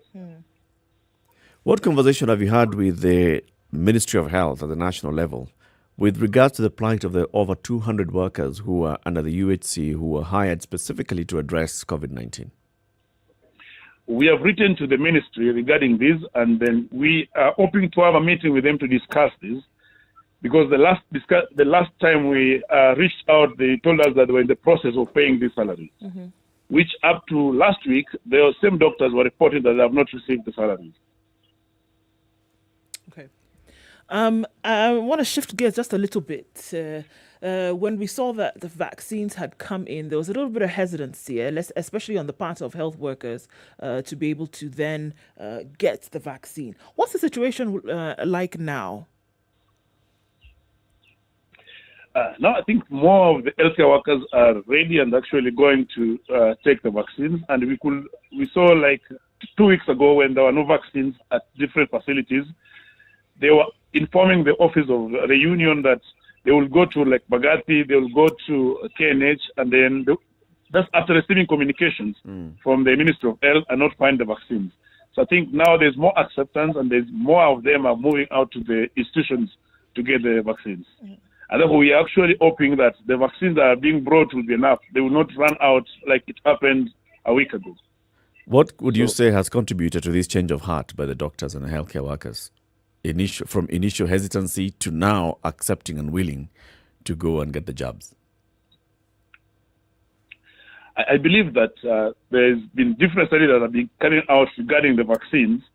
And the first time that the vaccines were rolled out, there was a rather scare that the AstraZeneca vaccine could cause thrombosis or the deep vein thrombosis. So that caused a lot of fear among the people. But then that became a rumor. So with those clearing of rumors and with the studies that have been ongoing, it's clear that there's protection from the vaccine, and many of the healthcare workers are actually taking it up. Well, we've also seen, when still staying on the issue of vaccine, the vaccine rollout. So the country initially received the 1 million plus doses of vaccine. And then recently we've been getting these donations that are coming in. From where you sit as a union and seeing the vaccine rollout, the efforts that the government is taking to secure and acquire vaccines and then roll them out, how would you rate the government? Do you think they're doing the best they can? Do you think this fight against vaccine is something that we should be pinning on the government or somebody else? I think the government is doing extremely poor in terms of rollout of the vaccine, because as we know, the ultimate way to combat the virus will be by vaccinating the population. About in 6 to 8 months since the vaccine came out, only 1% of the Kenyans have been vaccinated, or rather 0.7% of the Kenyans. So for us to open up the economy and to stop using the masks and to have everything running normally, then we need to vaccinate about 50% or more of the population. But up to now, only 1% have been vaccinated. We see that the vaccines that have been in the country are mostly from the Covishield and the donations. So the government has not really put up money and buy the vaccines also to beef or to vaccinate the population, which is a need to do that. Okay. Do you think what we've seen internationally playing out, the fact that there are some countries that are hoarding the vaccines, some countries that went and bought out almost a year's supply or capacity of the manufacturers, do you think this is playing a role, and do you suppose that could also pass as one of the excuses the government could give? Yeah, that plays a role, but again, I feel like most of those countries are earlier budgeted and planned to buy the vaccines, while we had not planned to buy. We had planned to depend on the Gavi or the Covishield. So I think if that has played a big role, but also there's another push internationally to lift the patenting of the vaccines, which would allow even the government or the country to manufacture the vaccines locally. So I think that has played a role, but also we need to actually have the funds ready and buy them. We're having a conversation with Dr. Davji Bemji Atela. He is a National Secretary General of the Kenya Medical Practitioners, Pharmacists and Dentists Union. Stay on the line, Doc. We want to take a break, take a look at the weather and traffic. And when we come back, let's look at the efforts that are being made by the government in addressing COVID-19. So there's been a warning by the experts that there could be a fourth wave of COVID in the country this month into next month, July. And then also we are seeing the number of activities that are taking place. Counties within the Lake Basin region that have been put on high alert because of the spread of COVID-19. What's a situation like from those doctors and the healthcare workers on the ground? Are we at a point where we'll be able to address this? This is Kenya's biggest conversation, The Situation Room. In the room with you this morning is Nduoko and Eric Latif. Let's take this break, 7:30.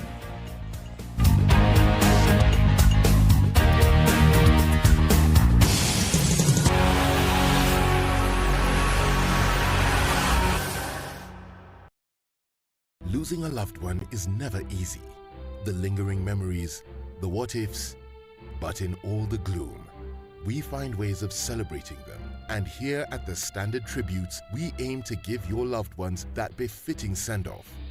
Visit www.standardmedia.co.ke/tributes today and post your loved one's tribute. In addition, get access to funeral services from our trusted vendors. The Standard Tributes, keeping memories alive. Losing a loved one is never easy.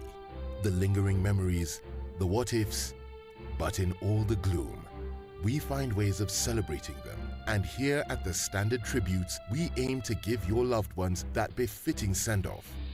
Visit www.standardmedia.co.ke/tributes today and post your loved one's tribute. In addition, get access to funeral services from our trusted vendors.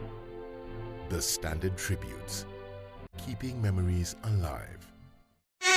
Malaria husababishwa na viini ambazo husambazwa na kuumwa na mbu kutoka kwa mwathiriwa mmoja aliye na viini hivyo hadi mwingine. Unajua kwamba waweza zuia malaria na hivyo basi kuzuia maafa yanayotokana na maradhi ya malaria? Unaweza kuzuia malaria kwa kuhakikisha kila mtu katika jamii analala ndani ya neti za mbu zilizotibiwa kila siku, kila msimu. Hakikisha mazingira karibu na makao yako ni safi kwa kuondoa maji yaliyokusanyika, vyombo vya plastiki, tairi za gari, katoni na vitu vingine vyote ambavyo havitumiki haswa msimu wa mvua. Vitu hivi hutumika kama makao kuzaana kwa mbu. Wanawake wajawazito katika maeneo hatari ya malaria wanaomba kutembelea kituo cha afya kupokea dawa zilizoidhinishwa za kuwazuia dhidi ya malaria pamoja na mtoto aliye tumboni. Pamoja tuendelee kuangamiza malaria. Ujumbe huu umeletwa kwako na Wizara ya Afya na UNICEF. Classic soul, R&B, smooth jazz, neo soul, and nostalgic Night ballads. continues in certain parts of Nairobi at 14. That will be the low for today, going to highs of 21. 19 degrees and the high. That will be the high in Nyeri. It's also raining at 13. Cloudy conditions at 14 in Nakuru. Highs of 24 and lows of 13. 24 will be the high in Eldoret. It's sunny at 12. 19 degrees and sunny in Kisumu. Highs of 28 and lows of 18. 26 will be the high in Kakamega. It's sunny at 19. It's raining in Mombasa at 23. We'll go to highs of 28. Highs of 28 will also be recorded in Malindi today. It's raining at 24. Mostly sunny conditions in Kampala at 21. Highs of 30 in Dar es Salaam. 22 degrees and mostly sunny right now. 10 degrees and clear in Johannesburg. Will go to highs of 20 and lows of 9. 29 will be the high in Lagos. It's mostly clear at 25. 29 will also be the high in Kinshasa. It's clear at 20. It'll go up and come back down to lows of 22. Tengisa kidole, tengisa kidole, agano kidole, agano kidole, agano. Thank you. The political class, the contestants, everybody is trying to outsteal the other. Remorse is not taught in any school. Manners is something you get from your mother. You don't get it from your political party. Why are we so unfocused as a country? Why are we spending money and resources, yet we have real challenges in this country? This coronavirus pandemic should teach us one thing, that universal healthcare is critical. Because at this point, whether you have a medical card that covers you, it doesn't matter. It doesn't matter. This is the Situation Room, the only way to start your day.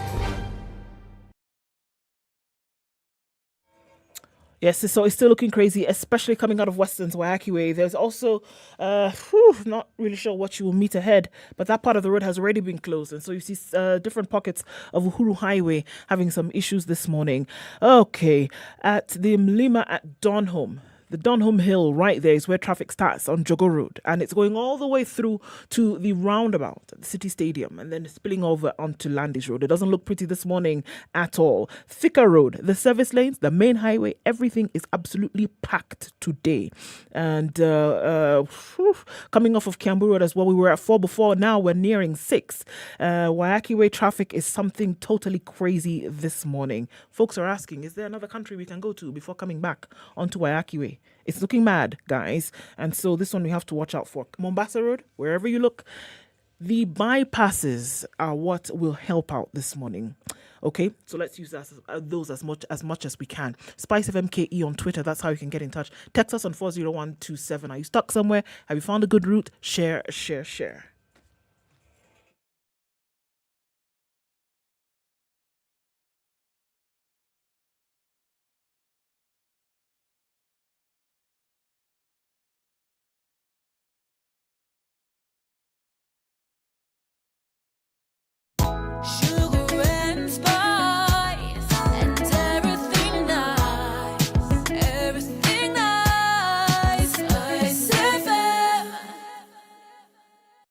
Mature, intelligent talk every morning. Spice up yourself. It's 24 minutes to 8 o'clock, having a conversation in the Situation Room between Eric Latif Nduoko and Dr. Divji Bamji Atela, Secretary General of the Kenya Medical Practitioners, Pharmacists and Dentists Union. Right, so as we continue, Daktari, we're also looking at coming off the discussion of vaccines and what we hope to see in the coming months with the rollout.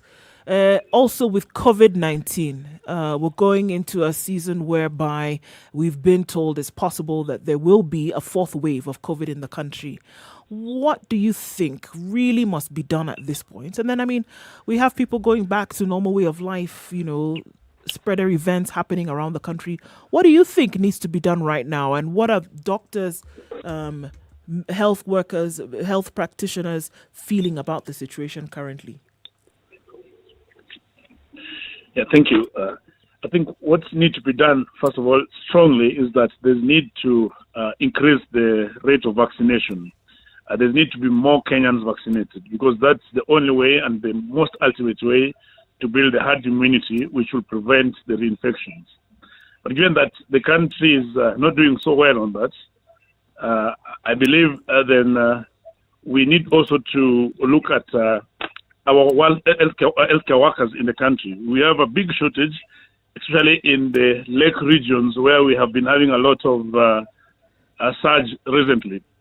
Because you look at the lake region counties where the coronavirus has been rampant in a few days, they have not employed healthcare workers for at least 5 to 6 years now. So there's a big shortage of healthcare workers in the country, and that, I believe, contributes also to the high numbers of the coronavirus cases, because those who are already at the facilities get overwhelmed. Yes. Okay. So, but now, is there there have been many messages. What would be the message coming from medical workers, from doctors in the country today? What would be the message to Kenyans? Because we look at this continually being called, you know, an approach that has to be shared by everybody, shared by government in terms of what needs to be done. Yes, get everybody vaccinated. Shared by health workers to Kenyans. What actually needs to be done or needs to be remembered on a regular basis in terms of protection for yourself from COVID-19? I think everyone should know, and everyone should be aware that we are still not safe, and the coronavirus is with us in the community. Everybody that you meet everywhere could be a potential spreader of the virus, and that we need to, each of us, take responsibility and be cautious. And that is involved, if we have not vaccinated, they are not going to get 2 doses. We need to use the masks properly. We need to have social distance. We need to take all those MOH precautions that have been given out to us. And then secondly, when we tend to have mild symptoms, we need to get medication. We need to get treatments. And this should involve to the nearest place possible that you can get the medications. And another thing, we also need to make our government to ensure that there are workers who will serve us in every facility that we go to. That's something that everyone needs to know and be aware of. How is it right now in this Lake Region counties in terms of healthcare workers? Are the facilities full? Are the facilities able to cope with the current numbers? Are the county governments working with the healthcare workers to, you know, work out modalities of, should this thing deteriorate, this is what we'll be able to do? The one thing that I've seen the governors of the Lake region doing is asking to buy the vaccines by themselves, something that we as union were not proposing, but opposing strongly, because we believe that there should be steps to everything. That there's need to have healthcare workers in these particular counties, which I believe have not employed for over 5 years. Then secondly, they need to have more facilities built, because they have some facilities, but then there are no workers in them. For example, in Oba Bay County, there have been a great shortage of workers in that county. Yep. And then we believe also that when the counties are given chance to buy the vaccines, there's a high possibility of that money diverting to a different activity other than the vaccine. So a bigger issue in those Lake Region counties that probably may have resulted into the surge is also the poor healthcare in those counties. We have counties that have not been operational well even before the coronavirus and have just deteriorated further by the existence of the virus. When the health ministry first issued an alert and caution around these Lake Region counties, there was talk that maybe what was going to follow next was going to be some sort of lockdown, or at least restriction of movement into and out of these counties as a block. That has not happened. Do you think that is something that ought to happen? should there be restriction of movement into and out of, just like what we saw in Nairobi and the other 4 counties surrounding Nairobi earlier this year? I think that for restriction has actually worked before, but where we are currently with the situation of the virus, where it is within the community and people have been moving around a lot, the ultimate best way will have been the vaccine. The ultimate way is that now within these counties, people need to have precautions. They need not to have more gatherings that are continuing to exist. So people need to take more of precautions and to the healthcare rather than just lockdowns. Because I believe when you lock most of these places and you expect those communities are able to survive, it becomes very difficult. So we need to have a balance to have the healthcare working, and to have those who are able to be vaccinated, and also to just have every citizen to take the precautions that need to be done. Okay, let's just be practical here, Dr. One, vaccines are not going to be in the country this week or next week. There haven't been more vaccines in the country other than the recent donations in the country. That's one. The second bit, which you're saying, is more awareness and more adherence to the measures by the people, has not been happening. And that's a practical thing. We are seeing people are going out gathering, people are meeting, people are not wearing masks the way they should. So really, are we going to be able to address this if we just look at it from the textbook that, you know what, people should do the ABCs of avoiding transmission, we should have more vaccinations? Are we going to fight this thing? I was feeling that most of these counties, we need to have what we call public health education to the people in the counties, rather than more of a policing aspect. Because then with the public health, people will tend to have a lot of a will in taking the precautions than being forced to take the precautions. Because it's very easy for people to gather in buildings to hide from the government or from the criminal police than when they understand the reasons why they need to do that. Don't you think people understand why they need to do that by now? They understand, but it sometimes differ. So that's why we need more of a public health censoring than police role in the situation. And how would the doctors and pharmacists union, for example, play a role in this? Oftentimes we've seen the role has been, oftentimes we've seen that the outcry has been against what is not happening on the side of the government. But here we are looking at a place whereby active role in making citizens aware of something that could actually or potentially affect their health. How would the union, for example, and doctors and health workers come out and say, look, Kenyans, this is about us protecting ourselves? How much more of a role could be played, for example, in making that happen? I think as a union, as the KMPDU, we have gone out strongly in advocating and for the safety of the wananchi. We have our branch leaders, and even the county liaisons, and even the doctors working in different facilities, bringing out this information to all the patients.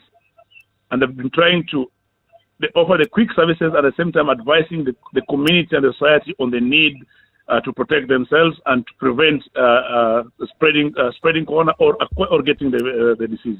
This has been happening, and we have really strongly invested in advocacy of awareness of corona. Strongly. Okay, so then in terms of the information, if this is the case, in terms of the information that is being put out there, one of the main issues has been, I have not received my first dose. I haven't received my second dose. I've received my first, I've not received my second. Now that we're looking at vaccinations, what then, what happens to those who didn't take the first dose? Yet, the government has made it clear that if you hadn't taken the first dose, you shouldn't go for the second one.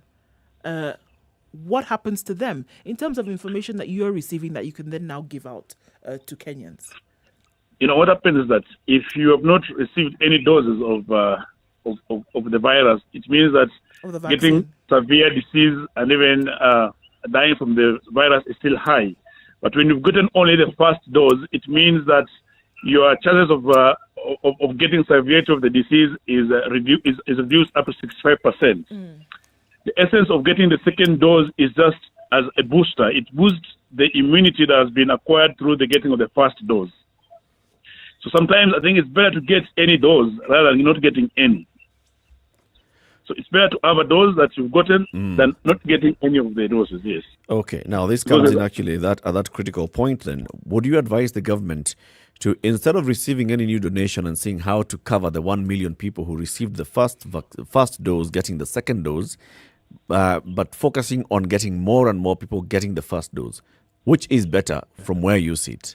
Getting more people into the first dose or completing the dosage for the people who received their first dose? It depends on the type of the vaccine that the country has been getting. That is the AstraZeneca. So it's called the efficacy of the virus also is boosted by getting the second dose for this AstraZeneca vaccine. And that's why it is important that if you get a first dose, from the 65% prevention that you get to the 99% coverage, I think it's better to get a second dose. Okay. But ideally, the government needs to buy more vaccines and to bring more vaccines to vaccinate more Kenyans. Dr. Davji, there's the issue of corruption, and corruption has actually been called the other pandemic, and it happens around the country. If I were to ask you, how is corruption hampering the access to healthcare for the citizens of Kenya, from where you sit as a union?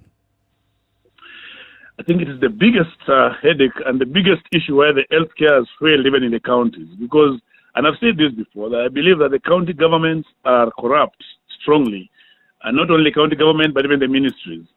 The Constitution did not envision flamboyant governance.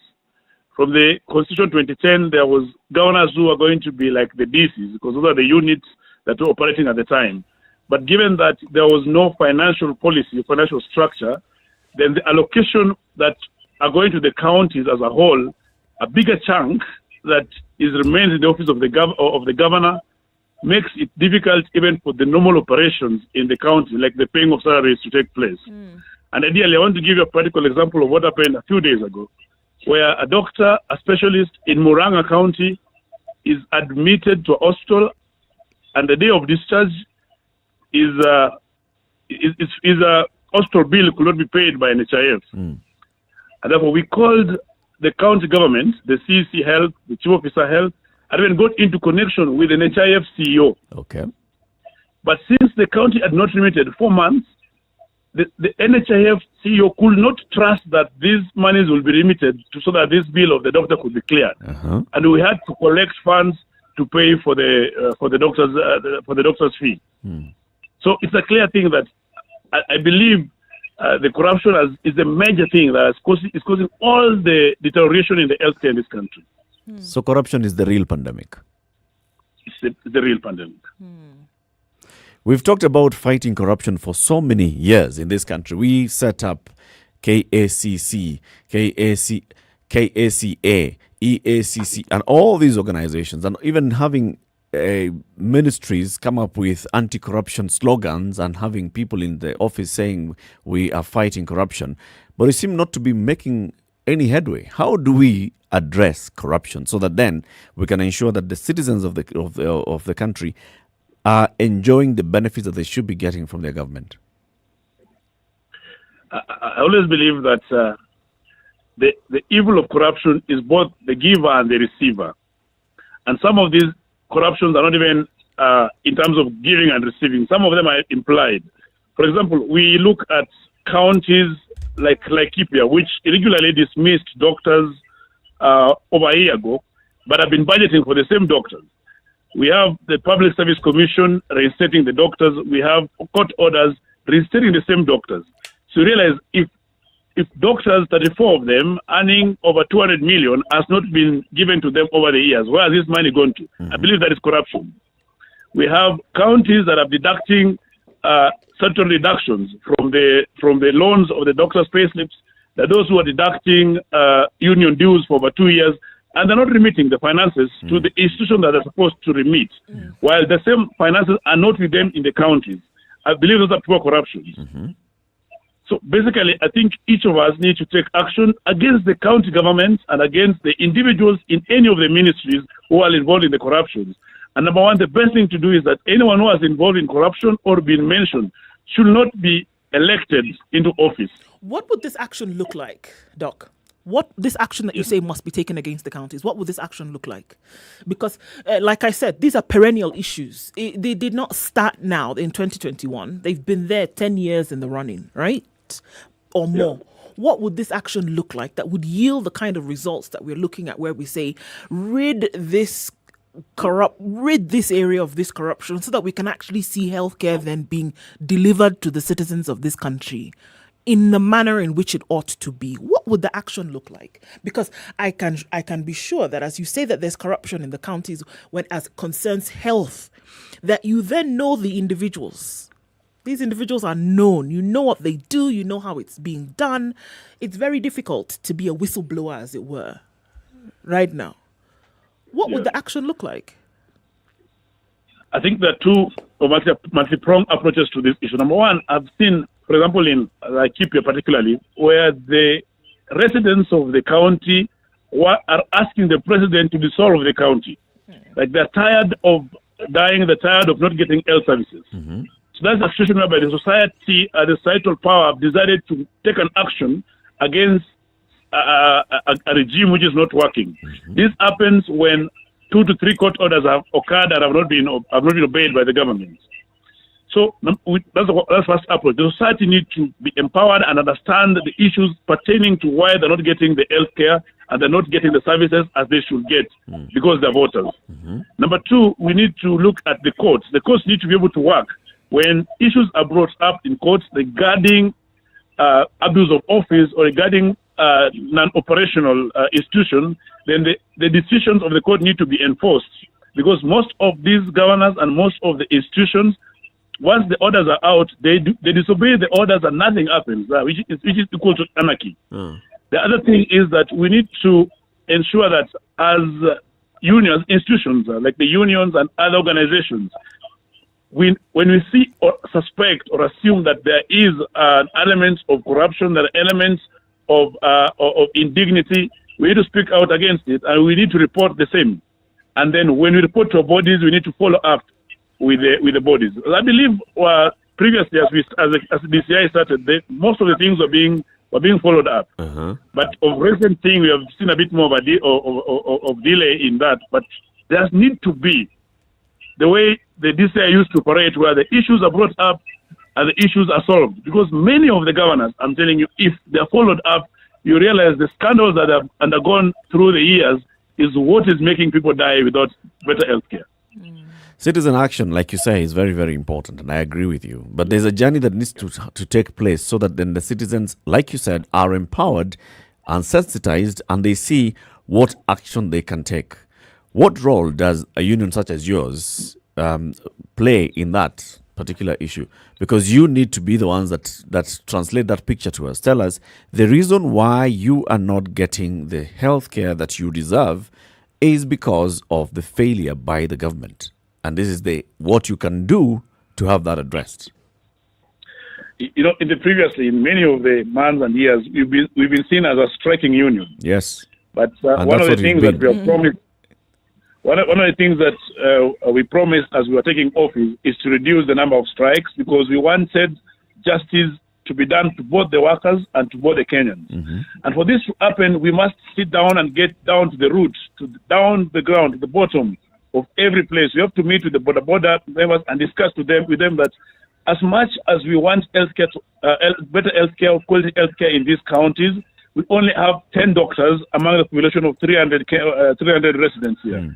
And for this to happen, there's need to employ more doctors. And these doctors are not going to treat other doctors, but they're going to treat you as border rider. They're going to treat you as a person, as a resident of this region. Mm. So with that understanding, you tell the residents, you have been in the host line for 2 days and have not been treated, not because the doctors don't want to treat you, but because there are no doctors in that county. Mm. You have been referred from your hospital to KNH or to MTRH not because the condition you have cannot be treated. So this has to be put in a language that every resident of a region understands. Mm. And once that happens, then they will know that the failure of them not getting the healthcare, the failure of things not happening in the county is not because of the healthcare workers, but it's because of the county government of the day. That's very true. And as we conclude the conversation, Dr. Davji Bimji, there's the issue of malaria, which is also another constant in the country, and it's a big killer in the country.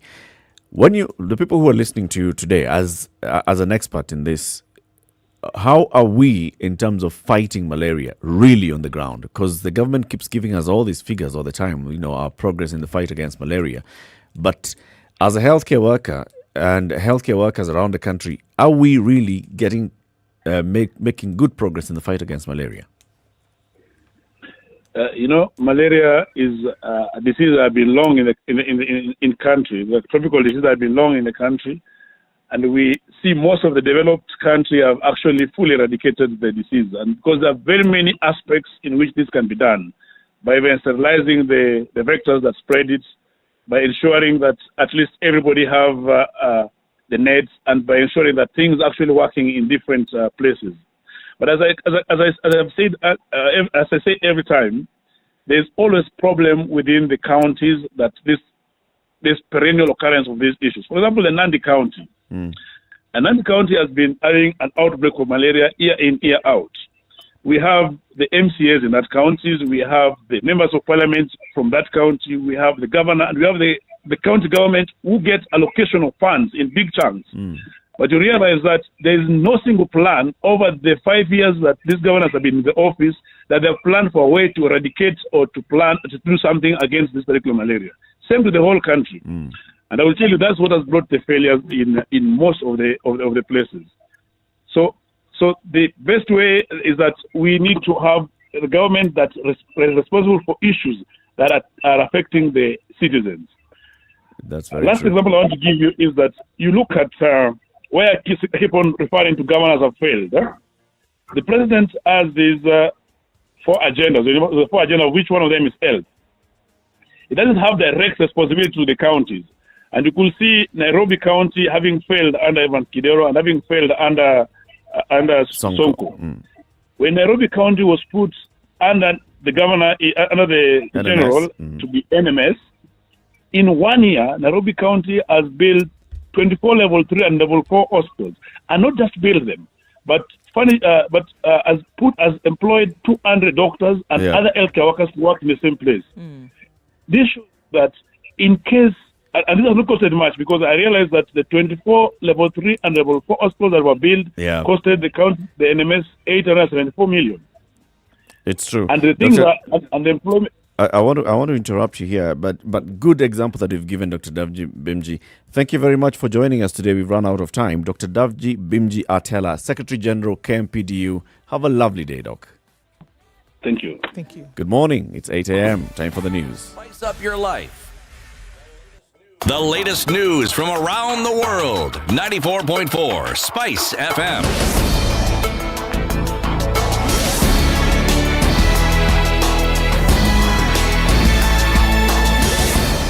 Good morning, this is the Newswire. I'm Leah Ubaga. Kenya Universities and Colleges Central Placement Service System is open for the second revision of choices or application for placement to universities and colleges. The corporation has called on students to visit the site online to see whether they'll need to revise their choices. It further says that the second revision targets over 10,000 2020 candidates with C+ who did not apply for degree courses, candidates who had applied for degrees in the first selection and weren't placed due to competition, as well as candidates who scored between C plane and E from the year 2000 and 2020 and are yet to apply for TVET courses. Members of Parliament who are protesting the election rule on degree requirements have been asked to stop discussing the matter in public. National Assembly Speaker Justin Muturi says they should instead bring amendments to the floor of Parliament. The Independent Electoral and Boundaries Commission announced that the requirement will be mandatory for all aspirants in next year's general elections. I've not seen any legislative proposal. I've seen some statements out in the villages, some members saying they're going to bring bills, but they only stated that. They have not carried on what they should have done to bring in a legislative proposal seeking to amend Section 22 of the Elections Act. That's the way it is done. You have 3 more days to file your 2020 tax returns. The Kenya Revenue Authority says they have still extended their working hours to cater for individuals who are yet to file their returns. The authority further says that the deadline won't be extended, adding that those who fail to file their returns will be penalized. Police officers in Navakholo area, Kakamega County, have rescued a 15-year-old girl who was found in a police officer's room. According to a resident, Emmanuel Rapodo, the case between the police and student was discovered by a boda boda attendant who had gone to claim his debt. Hii kitendo ambayo kimetendeka ukweli yenyewe, ofisa kupatikana na mwanafunzi wa class 7 kwa nyumba, na mama yake amejua mwanafunzi ameenda shuleni, amepotea kwa siku 3. Na kwa sababu imepatikana hivyo, tukashangaa nini, na ukweli yenyewe tukaambia mama yake hatuwezi tuchukulia sheria mkononi. Tukapiga ripoti kwa police station, ofisa wakakuja, na kufika pale kuna kweli ofisa amejaribu kusaidia na umati wa watu, ikapatikana kwamba huyo msichana tena ameona umati wa watu, amesikia kelele nje, alikuwa amechiega kitanzi, lakini ofisa akarukia juu akaokoa msichana. That's the Newswire. I'm Leah Ubaga.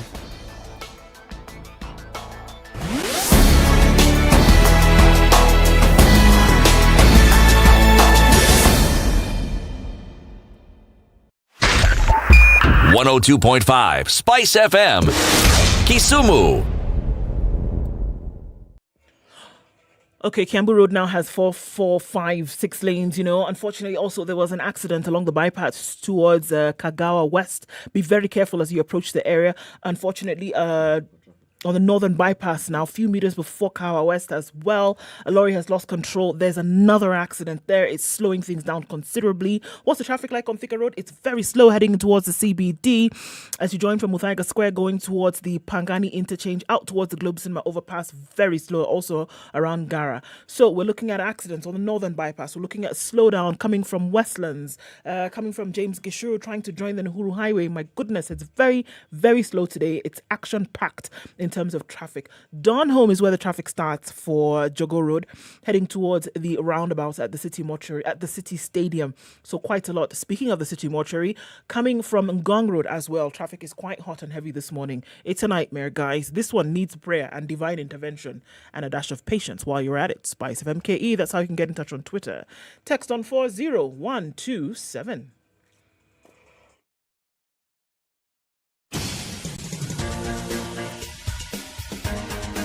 This is The Situation Room, the home of hard-hitting political commentary and penetrating insights about the state of the nation. This is a talk radio experience like no other. The Situation Room, a place for hard truths, debates, and elevated conversations. The Situation Room, witty, political, engaging, deep, controversial. In the room, we have C.T. Muga, researcher, academic, seasoned political observer, a fountain of wisdom in these politically uncertain times. Ndu Oko, Nigerian by birth, Kenyan by choice, communications expert, Pan-Africanist, a truth seeker and believer in people power, and Eric Latif, agent provocateur, the man in the chair, seasoned journalist, news hound, a man who believes in punching up, not down.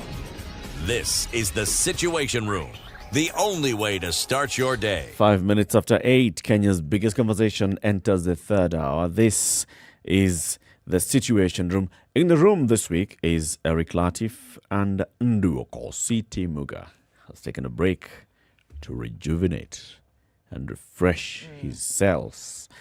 So therefore, in his absence, I have the day's proverb. Today, this one is advice to the people who are stuck where again? On Kiambu Road. Yes. All of them, Kiambu Road, same place. Yes.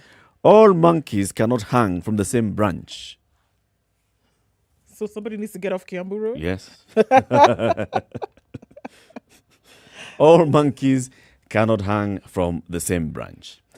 This is the message that is today's proverb. So we'll be having our guest in the studio shortly, and this is Tanzania's opposition leader, Tundu Lissu, the man who contested, one of the candidates who contested against President, the late John Pombe Magufuli in the last election. He had just come into the country, into Tanzania, from where he had been previously, and this is Belgium. Came in, campaigned, and then what happened after that, the experience that he went through, basically led him to leave the country again. He's now in the country, in Kenya. He participated in several engagements last week and on Friday. Came here to launch a book. He'll be telling us about the book. Several conversations. At the same time, it's also coinciding with about 100 days since President Samia Suluhu Hassan was sworn in as president. And there's what we have seen. Are we seeing a difference between the government of Samia Suluhu Hassan and that of John Pombe Magufuli? Are we seeing a difference in the political landscape in Tanzania now that it's Samia Suluhu Hassan who is the president and not John Pombe Magufuli? It's still the same political party. It's still CCM, Chama cha Mapinduzi. It's still the same person. This was the former president's vice president. But she has her own way of doing things. Speaking now to somebody who actually understands the politics of Tanzania, will seek to understand whether now this is also a different way of doing things by the president and whether it has any impact. I mean, I think there was a lot that was expected when we saw, first of all, the unexpected death of Magufuli, and then there was the expectation that with a new president that you would see a different political dispensation. So now that is the question. Is it guaranteed because you have a different individual that then you have a different way of doing business politically in Tanzania? Is it the expectation that, all right, things that were seen to have been wronged, and I say that quote unquote, during the time of Magufuli, would they then be righted, if that can be used as a word, then when a different president comes into place, or a different dispensation, a different administration then is in place? There's a lot of assumption going on here. Or is it that the legacy of one is being carried on using a different yardstick or a different measure? Yeah. So what exactly are we looking at then becomes the question. Indeed. I want to welcome our audience on KTN Home who are joining us now for the next 1 hour.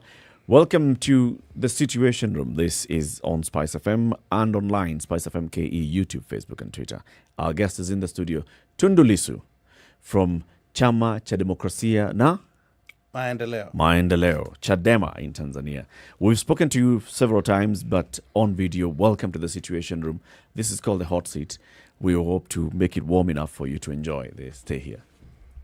Thank you very much. Thank you for having me, and I'm so glad I'm meeting some friends who I have not seen physically. Yep. I'm so glad to be able to see you in person, and I truly appreciate being here. Yeah. When did you get into the country? I came in on Wednesday last week.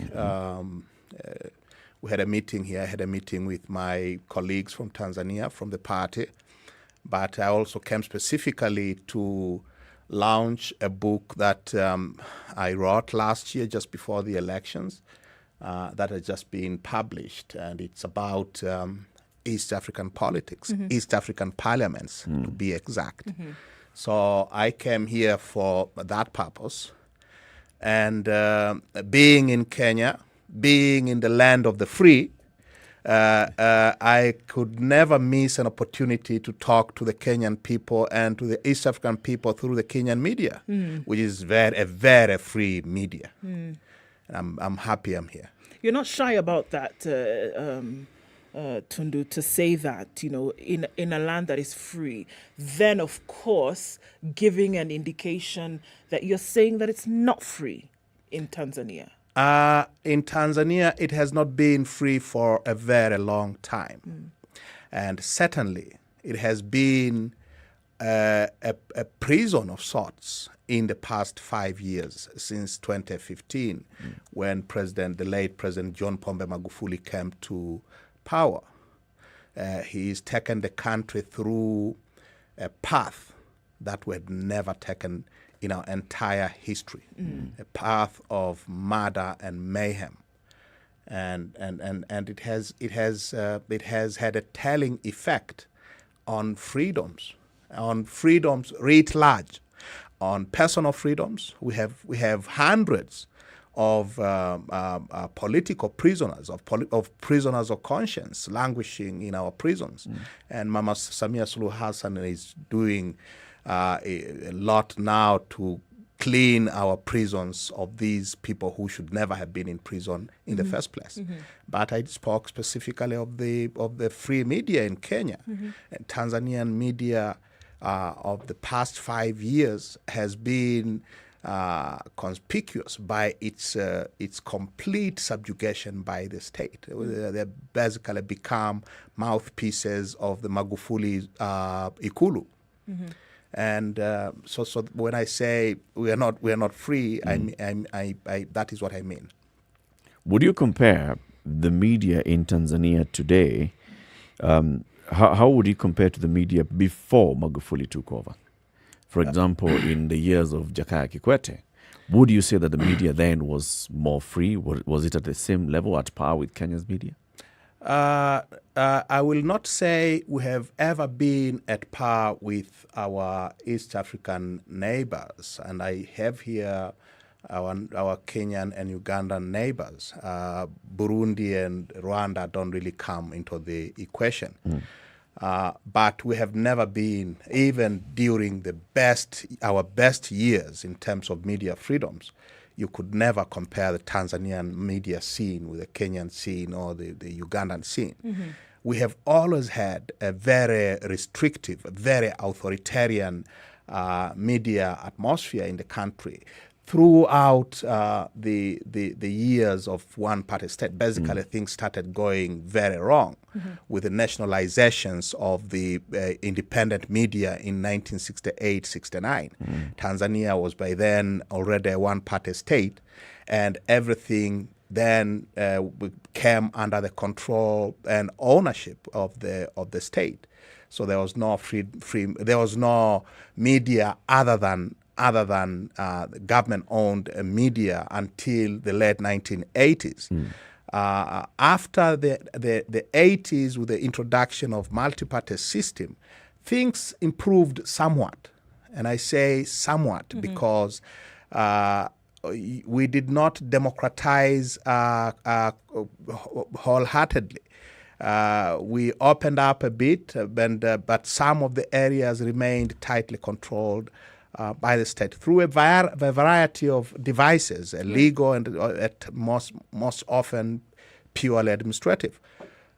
So our media scene you can never compare it with the Kenyan media in that sense. But things were much better during the Kikwete years than they became during the 5 years of President Magufuli. Right. It became what was done on an ad hoc basis. There was always a crackdown on critical media during the Kikwete years, but you could tell that that was not a government policy. You could tell that the government was reacting to specific events. With Magufuli, basically, there was a declaration of war in very clear terms by the president himself on national television. There was a declaration of war on the media, with the president saying at one time that the media should not think that it is that free on record. And then we started seeing disappearances of journalists, closure of media houses, heavy fining of television stations, shutting down of radio stations and newspapers and so on and so forth. Murder and mayhem. We have journalists who have been disappeared after being taken by what for all intents and purposes are state security operatives, and they've never been seen to date. Right. And therefore it was really bad. Yeah. Can you look at the current political dispensation with Mama Suluhu right now without taking into consideration the leadership of Magufuli? Is it possible? And I ask that because a lot has been said right now, especially because of things that you have said recently, things that you said on the day that it was then announced that he had essentially passed, things that you said when he was declared winner of that election. things that I have said from the day he became president in 2015. And through his yes, administration. That's right. Is it possible then to look at Tanzania today without that experience? And I ask that because a lot of people will say, you know what, Tundu, accept and move on. These things have happened. Now let's look at Tanzania moving forward. Is it possible to do that without considering all of these? Those who forget their past are bound to, those who forget the mistakes of their past are bound to repeat those mistakes. We can never move on without a proper accounting of that past, without proper closure. You Kenyans went through hell, and I know this because I have been following Kenyan politics and society and Kenya's struggles for democracy for decades. You went through hell. You went through the dark days of the Moi crackdown of your freedoms during the 80s after the attempted coup of 1982. You had disappearances. You had political killings. You had, the torture chambers everywhere. Yep. And how did you move on? You got yourselves a new constitution. You got yourselves, as part of that new constitutional order, you got yourselves something that I've read. It's called Truth, Justice and Reconciliation Commission. That is what has allowed you to move on. And therefore, those of our friends who are telling us to move on, they're basically telling us to what the Swahili say, funika kombe maharamia yapite. Basically, close your eyes about your terrible past and, forgive and forget. Let bygones be bygones. Forgive and forget. We may forgive. We should never forget. Are you because willing to if we forget, we will have another Magufuli. Are you willing to forgive? Because going by your latest statements, it sounds like you're saying, I want to forgive, but conditionally. Forgiveness is always conditional. There is nothing, even before God, there's nothing like unconditional forgiveness. You have to repent. You have to do a penance. You have to say, Baba, nimekosa mimi, nimekosa sana, ndio maana naomba msamaha. That is what we do in church, right? So, forgiveness is sought and given. Now, the political forgiveness for crimes of state, for crimes against the people by a government and or its agencies is given, typically it has become customary now, in civilized nations like Kenya, it's given in the context of truth, justice, and reconciliation. That is what you Kenyans did. That is what South Africans did after, in post-apartheid South Africa with the Bishop Tutu Commission, Truth and Reconciliation Commission. That is what Tanzania needs very badly. To have a proper accounting of our history. And I need to clarify this because we have been hitting Magufuli very hard, and it is right to do so because it took us on a path that we'd never experienced before. But we should never forget the fact that things were not always hunky-dory before Magufuli came to power, even in terms of media freedoms. Attacks on the media and attacks on journalists did not start with Magufuli. They go back a long way in our history.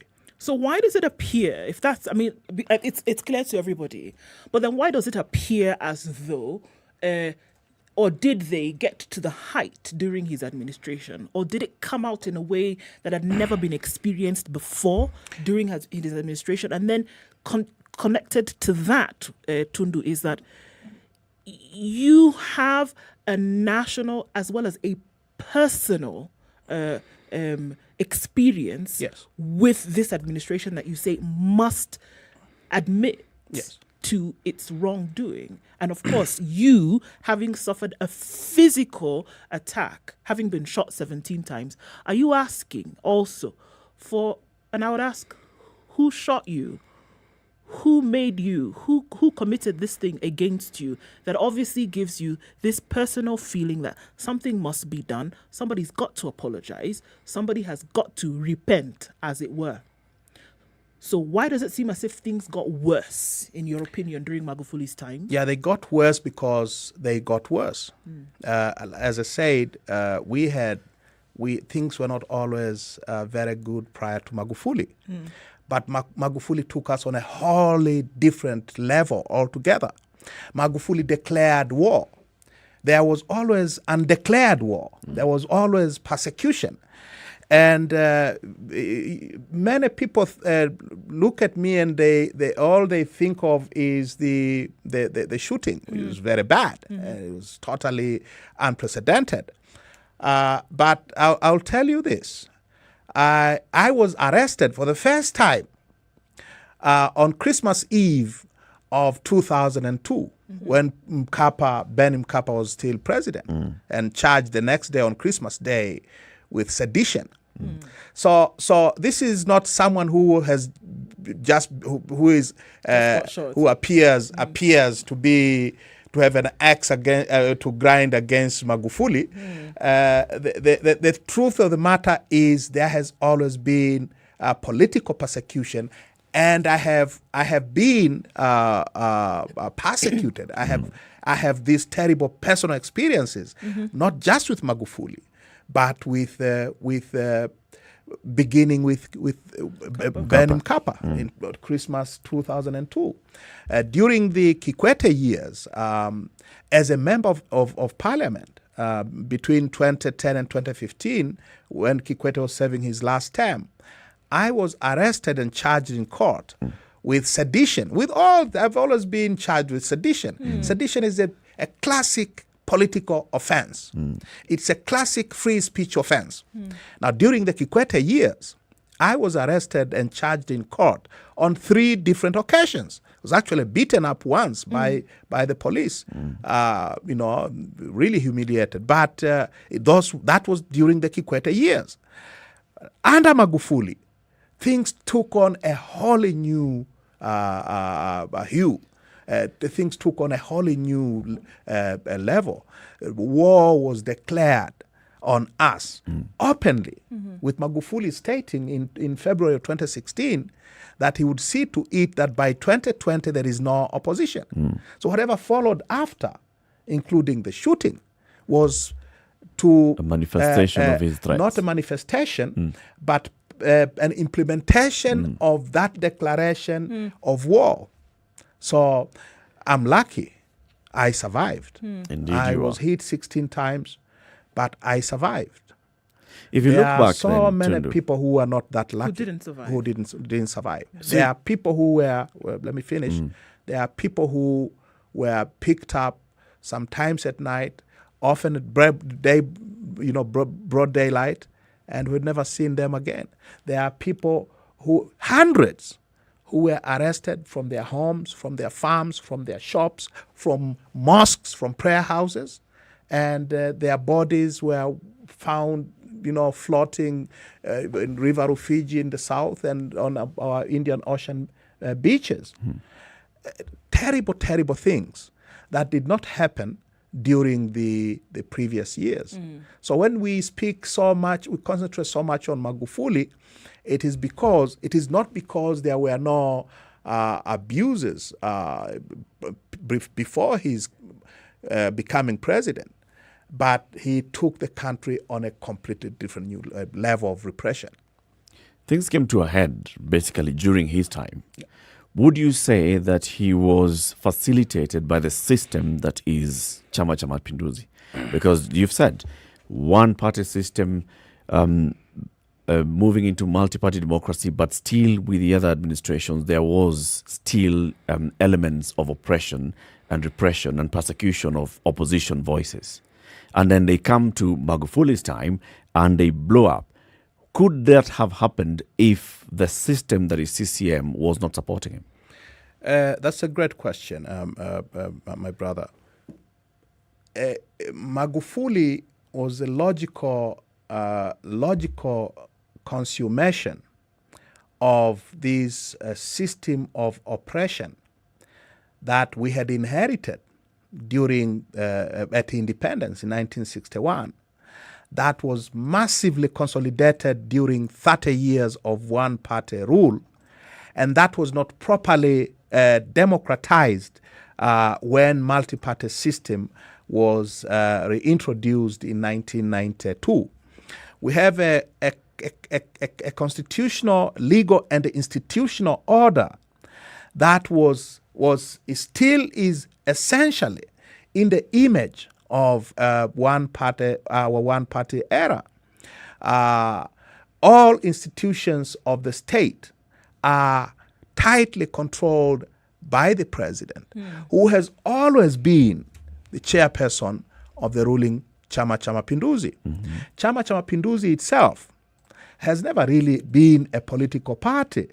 It has been a political system. It has been part of the state structures for as long as you go back to 1964 when we 65 when we became a one-party state. It was never completely divorced from the state. So you look at all these top generals in the army, the heads of the police, people in the intelligence services, people who get employed in this service, they are all CCM cadres. These are all political operatives. You look at our administration, it is very much like provincial administration during the Kenyatta and the Moi eras, Kenyatta 1 that is. These are extensions of the political establishment. These are the armed wings, if you will, of this state party. Now, that was never completely done away with, in spite of repeated demands, not just by the political parties like Chadema, but even with recommendations of various presidential commissions that were tasked with charting the democratic way forward for our country. But democratization was done half-heartedly, and of course, half-hearted democratization did not hinder the growth of the political opposition. By 2015, Chadema had become the most powerful political force outside the state.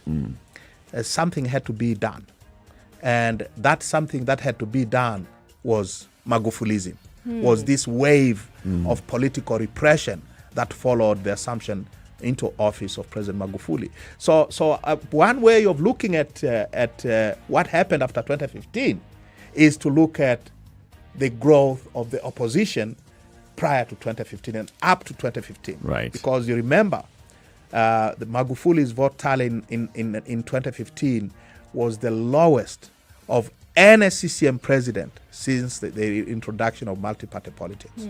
So he comes to office with one overriding aim. This monster of the opposition has to be destroyed. Has to be dealt with. Has to be destroyed. And that is what he said openly on February 6, 2016. Right. I will see to it that by 2020, by the next general election, we have no opposition. Big one. Thank you very much. We're having a conversation with Tundu Lissu. He is Tanzania's main opposition leader. He contested the last presidential election under Chadema, Chama cha Demokrasia na Maendeleo in Tanzania.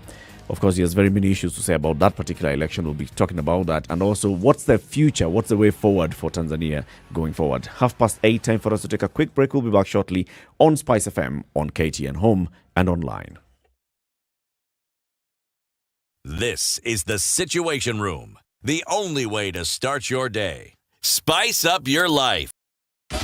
24/7, around the world, non-stop. This is SpiceFM. Kubash Hood Edition is here, and we are all about the youth. They are young, energetic, ambitious, and they are the future. Kubash Hood Edition is all about creating brighter futures for young people, empowering them from issues mental health, peer pressure, innovation, and even parenting. Our show gives young people the practical and insightful support they need. From different segments from dance battles, shout-outs, Artist of the Week, to even Gava Corner. Kubash Hood Edition. We help them in building their confidence and motivation so they can continue to dream big.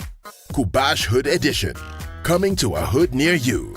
Live on KTN Home every Saturday 1:30 p.m. to 3:30 p.m. You know, when you see someone being jailed, a governor or two or someone who stole, then people will fear. Because our problem is not the borrowing, it's the stealing. We've become actually a nation of thieves. The only thing we lack is an opportunity to steal. The guys who quote the Bible and say I'm a Christian and all that, and you know they're thieves.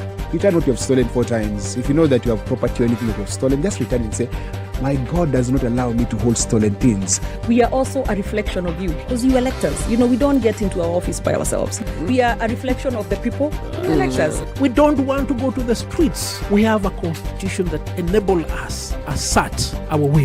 When the legislators are now being taken as hostage by the executive for whatever reason, we are now bound by what they want us to do. This is just outside the realms of reality. We have impunity written into the DNA of our political class. How old were you when you learned that Jeshi Lokop is Jeshi la Wokovu?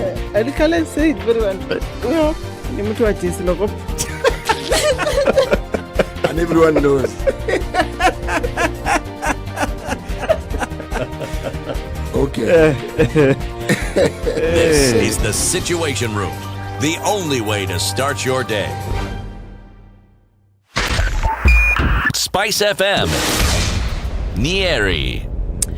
The weather. Light rain in some parts of Nairobi. Cloudy conditions throughout today. Looking at lows of 14 today and highs of 21. 19 will be the high in Nyeri. Raining at 13. Cloudy in Nakuru at 15. Highs of 24 and lows of 13. We're looking at lows of 11 in Eldoret. Mostly cloudy at 15. 21 and sunny in Kisumu. Highs of 28 and lows of 18 today. Also looking at sunny conditions in Kakamega at 21 with highs of 26. 28 will be the high in Mombasa. Rain showers at 24. It's also raining at 25.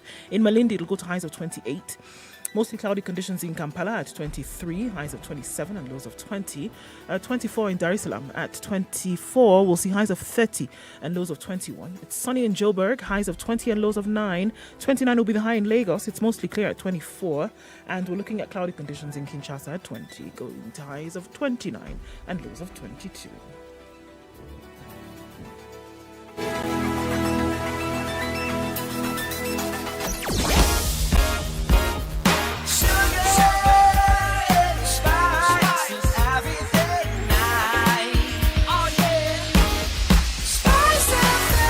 Spice up your life. All right, so can you believe it? Folks are asking that you try Mombasa Road today. Try Mombasa Road for free traffic because the rest of the city is looking absolutely crazy. Whether it be Jogo Road, coming out of Westlands, coming off Thika Road, coming off Ngong Road, Langata Road, absolute mess today. Maybe Mombasa Road will give you some reprieve. I think not, because in and outbound it's still quite heavy, and we're looking at that closure that has happened on several parts of Uhuru Highway, headed out in and out of the city today. Guys, it doesn't look pretty good. Traffic is quite hot and heavy wherever you look at it. Where is it smooth? In Mombasa town in this case. The KFS has said that 3 ferries up for service this morning. 712 #712 pay your ferry toll that way, not via cash, because then you can't pass through. All right, so we're looking at traffic hot and heavy right around 8:30, hoping that it dies down in a short while, but we're going to have to keep an eye on things and help us do that as well on SpiceFM KE on Twitter. Text on 40127.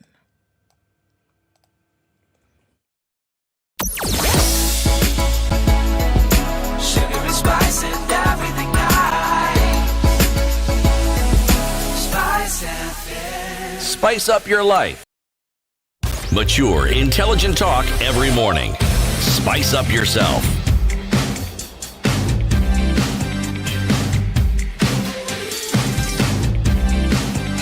Mornings done right. 94.4 Spice FM. To 9 o'clock, Kenya's biggest conversation. The Situation Room continues. In the room with you this morning is Eric Latif, Ndu Oko, and our guest in the hot seat is Tundu Lisu. opposition leader from Tanzania. He's in the country, came here to attend some meetings as well as launch a book in which he's talking about East African parliaments and what needs to happen. We're going to talk about that and what your thoughts are on East African parliaments. But just, I want to take us back to what you were saying earlier, that forgiveness comes and it's conditional forgiveness, but also forgiveness is sought. Forgiveness is not given to somebody who has not sought forgiveness, some sort of penitence. Now, in the case of Tanzania, what is it that you'd like to see going forward? Is it a TJRC established? And bear in mind, TJRCs in this country, there was a TJRC whose report has not yet been discussed in Parliament. In South Africa, yes, there was a TJRC move, and it bore its fruits. In Liberia, we've seen TJRC. In Rwanda, we've seen their form of TJRC in terms of the Gacaca courts. But what kind of reconciliation and forward-looking country would you want to see? That's a very good question. The kind of moving forward that we have specifically demanded is the formation of our own TJRC, Truth, Justice and Reconciliation Commission. Reconciliation can only be meaningful if it is based on truth. If we know who did what, why, on whose orders, if there is a complete accounting of those crimes of the past. But that truth alone is not enough, even though they say that truth shall set thee free. Truth is a beginning, but it is not all. Truth must lead to justice to the victims. Just imagine of parents or spouses or children of those who have disappeared without trace. Think of the unexplained dead bodies in gunny bags found floating in our rivers and our ocean beaches. What about the loved ones of all these people who were disappeared and by all appearances appear to have been murdered? So there must be justice. There must be some form of justice. Now, the justice that we're talking about here is not necessarily punitive. It is not necessarily sending people to the gaol or sending people to jail.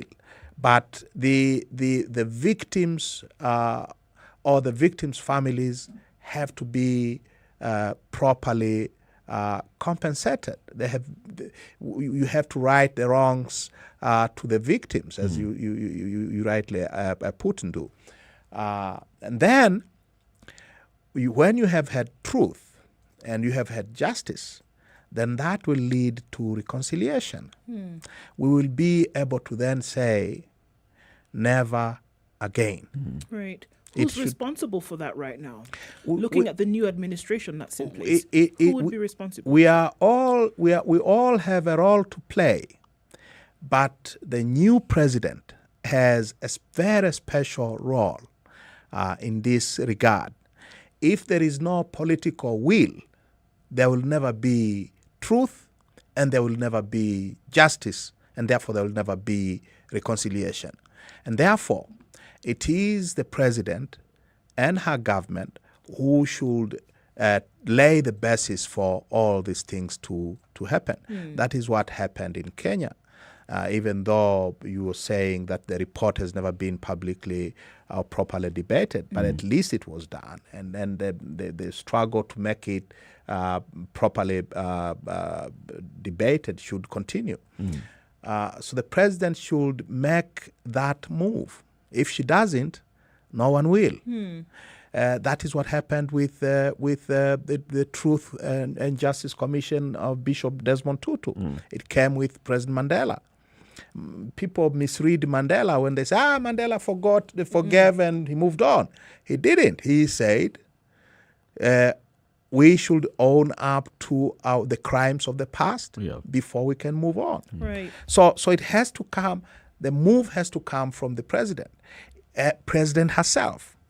In our system of government, in our system of administration, the president is an all-powerful figure.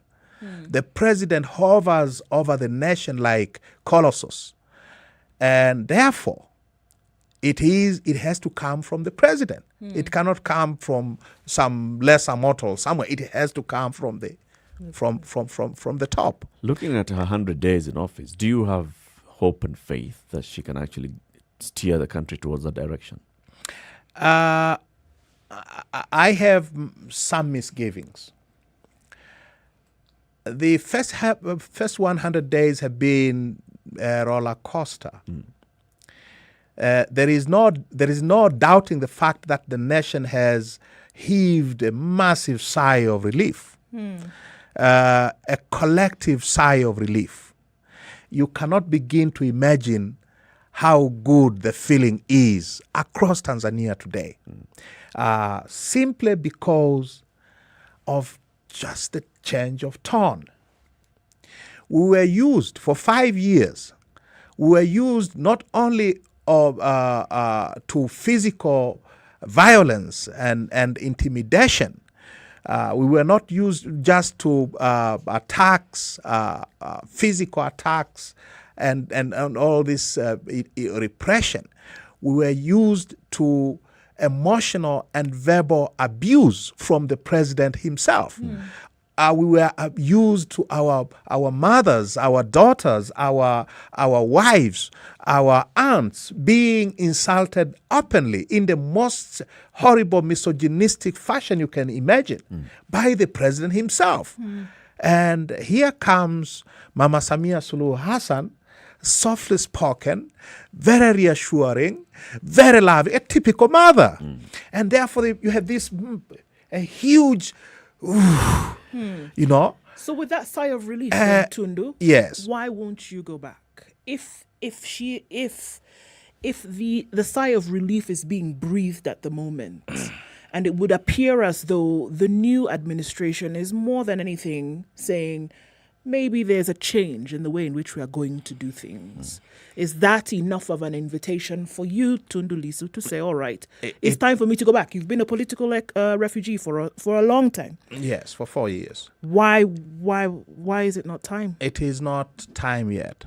Again, it is not time yet because of President Samia Suluhu Hassan. And that's why I said I still have some misgivings. She has made some very useful moves. She's freed some prisoners.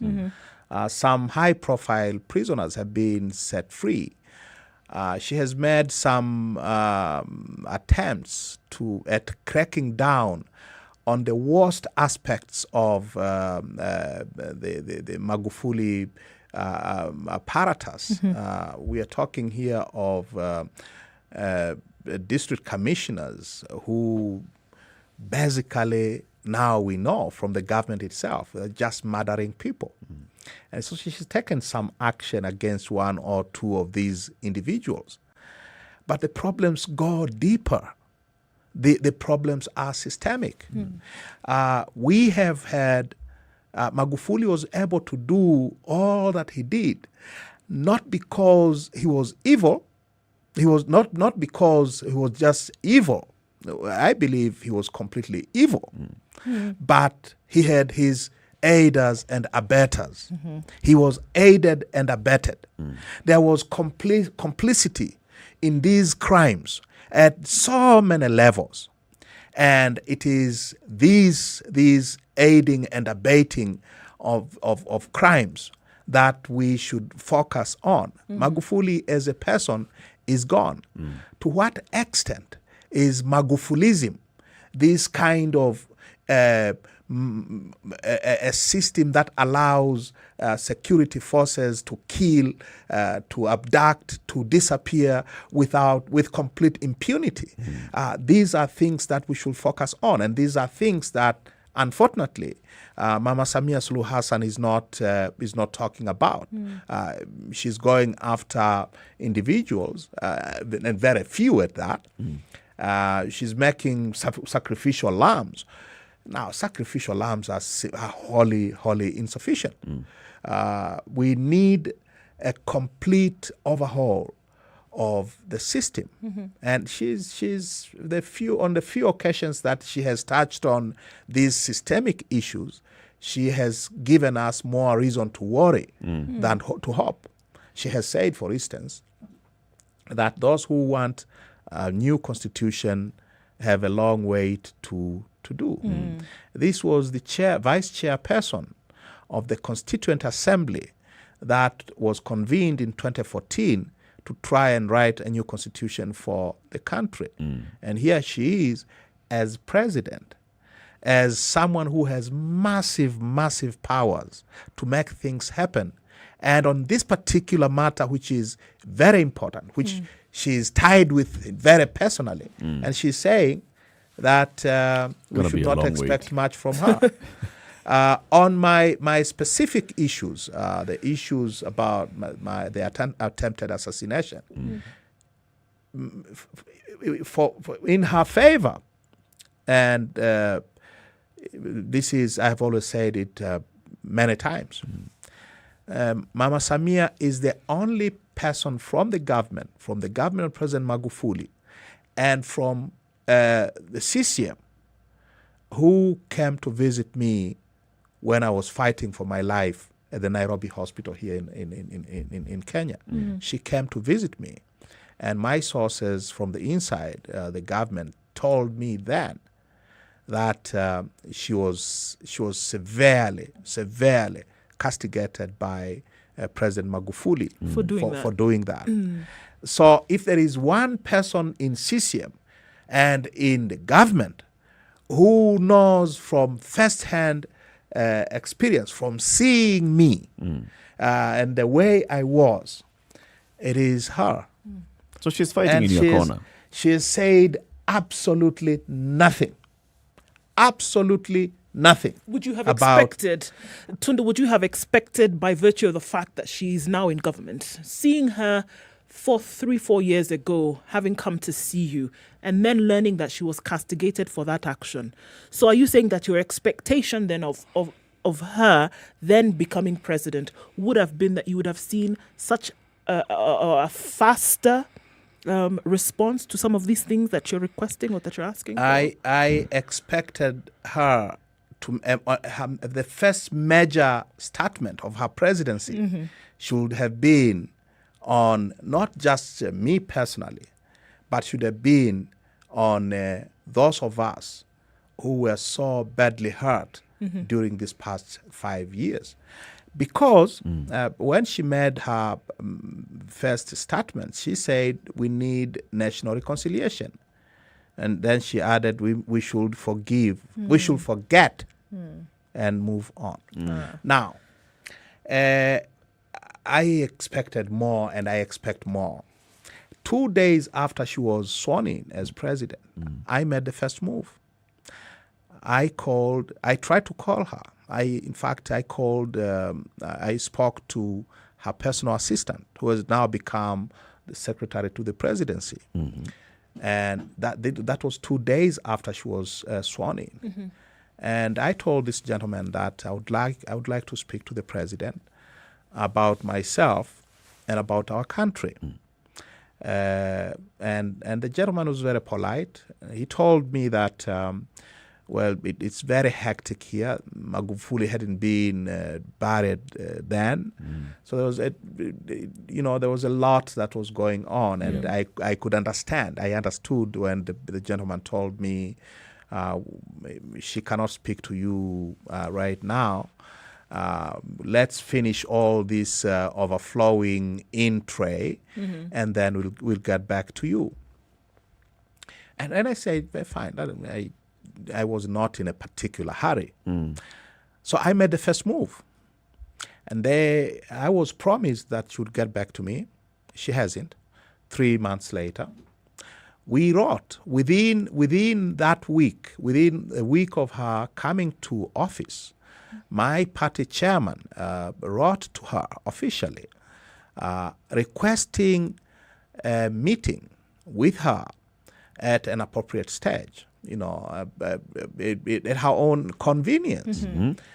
And that same week, after receiving our letter, she wrote back, her office wrote back to not only acknowledge receiving our request, but they promised that the president would get back to us at the appropriate time. And that same week, she made a promise to the nation when she opened Parliament. When she spoke she addressed the National Assembly, and she said that she would be inviting political leaders for a meeting. That was 3 months ago, and we are still waiting. In the meantime, she has had very publicized big meetings with what are called wazee wa Dar es Salaam. Wazee wa Dar es Salaam are wazee wa CCM wa Dar es Salaam. She did not promise to speak to wazee wa Dar es Salaam, but she has spoken to them. She spoke to wanawake wa Tanzania. When you look at who she spoke to, these were thousands of them. These are wanawake wa CCM wa Tanzania. She did not promise to speak to wanawake wa CCM or wanawake wa Tanzania. She has had a meeting with vijana wa Tanzania. If you look at who she spoke to in Mwanza, these are vijana wa CCM wa Tanzania. And she did not promise to meet with the vijana wa Tanzania or vijana wa CCM. This past week, she's spoken to the Catholic clergy, our Catholic bishops, very openly. She never promised to speak to the Catholic bishops or any other religious leader. The only people she promised to be meeting with, she hasn't done so. Maybe it's a build-up to that. The political opposition, which suffered so severely under the Magufuli regime, the previous regime. Yeah, maybe it's a build-up to that, Tindu. Maybe. But she hasn't said that it is a build-up to that. She hasn't indicated the status of that planned meeting. It's we are the elephant in the room. For better or for worse, her administration will eventually be judged on what she did with the political opposition. That's true. If she pretends to treat us with the contempt with which we were treated by her predecessor, she will go down in history as a major disappointment, as a missed opportunity. Magufuli tried to destroy us. He failed.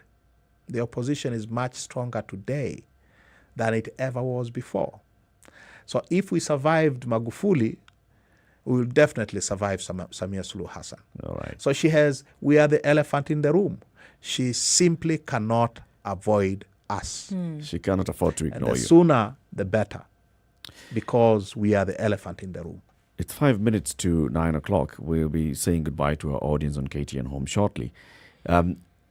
As we do that, if everybody who's watching you this morning, who's seeing the opposition leader in Tanzania, the alternative voice and the alternative leadership in Tanzania in the studio today, some of them are Tanzanians in Kenya. Some of them are people who have links and family in Tanzania. What would you tell them? That's a very good question. I would tell our people in Tanzania, and our friends and neighbors in the region, in Kenya specifically, because I'm here, that there is reason for guarded optimism, cautious optimism. Things are certainly much better than they were 4 months ago. There is a lot of good feeling, but our people should not be misled by good feeling alone. There certainly have been very good and very soothing statements, but actions speak louder than words.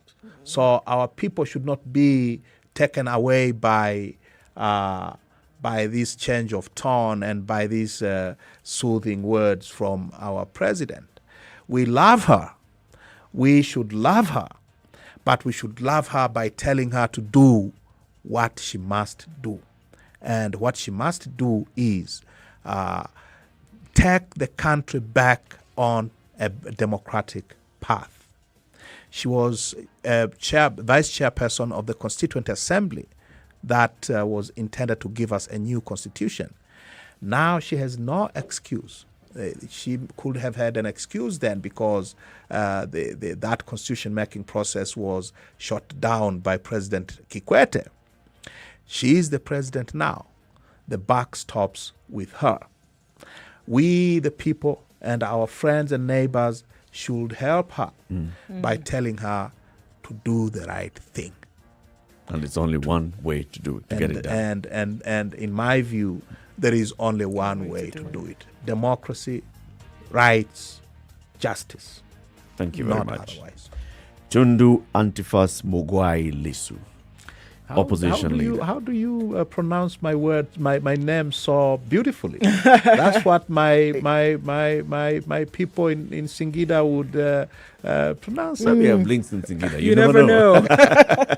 Thank you very much for joining us today in the Situation Room, and thank you for the enlightenment that you've brought to us. It's 3 minutes to 9 o'clock. Kenya's biggest conversation continues into the next hour on Spice FM. Goodbye to our audience on KTN Home. You can switch on to Spice FM, Nairobi 94.4, 87.9 in Mombasa. Kisumu is 102.5, Nakuru 96.0, 96.7 in Eldoret, Nyeri 90.9, and 97.7 in Malindi. Good morning. Sugar and spice and everything nice, just the way you like it. The Spice Drive. Did you have a great day? I hope you did. I intend to make it better from 3 p.m. to 7 p.m. I'm going to be taking you home nice and chill. Everyone is welcome aboard. The hashtag is Spice Drive and, of course, SpiceFMKE on Facebook, Instagram, and Twitter. The Spice Drive with Monique. The official soundtrack of getting you where you need to be.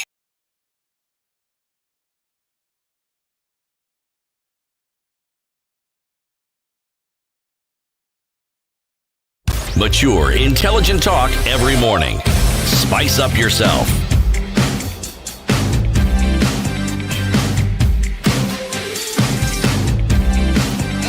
Mornings done right. So 94.4 Spice. Kenya's biggest conversation. You've had the conversation with opposition leader from Tanzania, Tundu Lissu.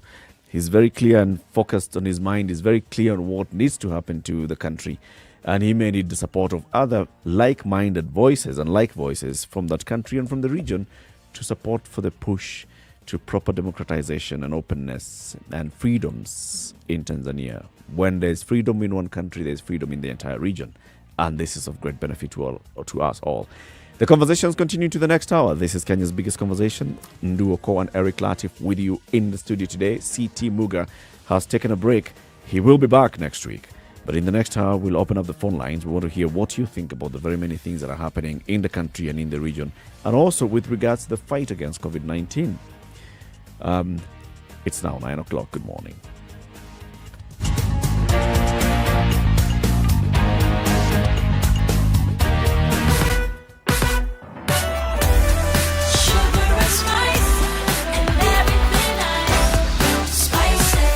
Spice up your life. The latest news from around the world. 94.4 Spice FM.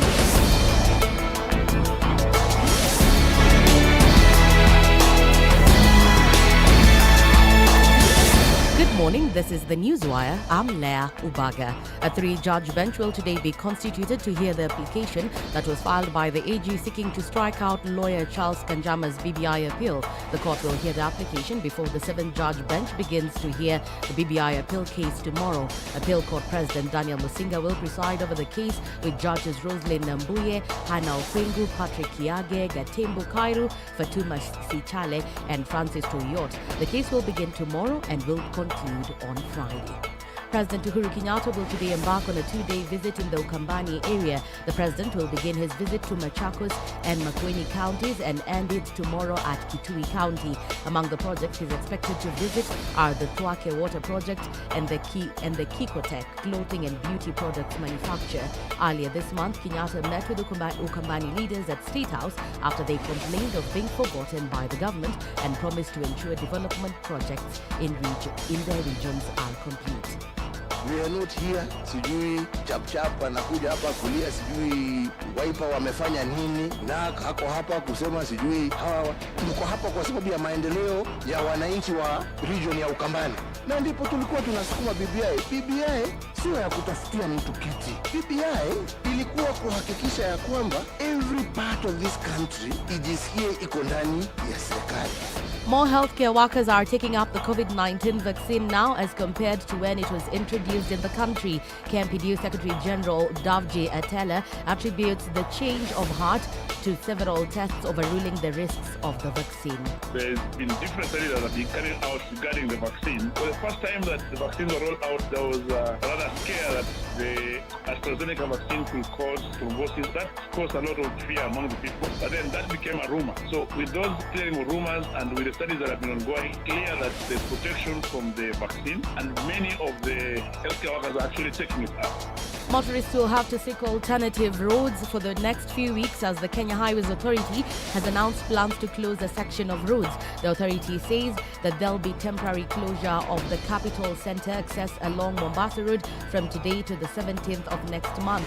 The authority further says there'll be another closure of the ramp from Wayaki Way to Forest Road for the next 34 days, which is until August. They say the closure of the roads is to allow the ongoing construction of the Nairobi Expressway. And finally, a COVID-19 outbreak in Sydney linked to the highly contagious Delta strain has grown to 110 cases, while infections emerged in other parts of the country. Small outbreaks have been recorded in the Northern Territory, Queensland and Western Australia states.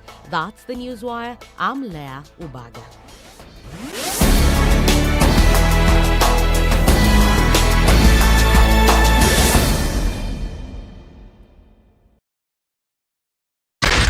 94.4 Spice FM, Nairobi.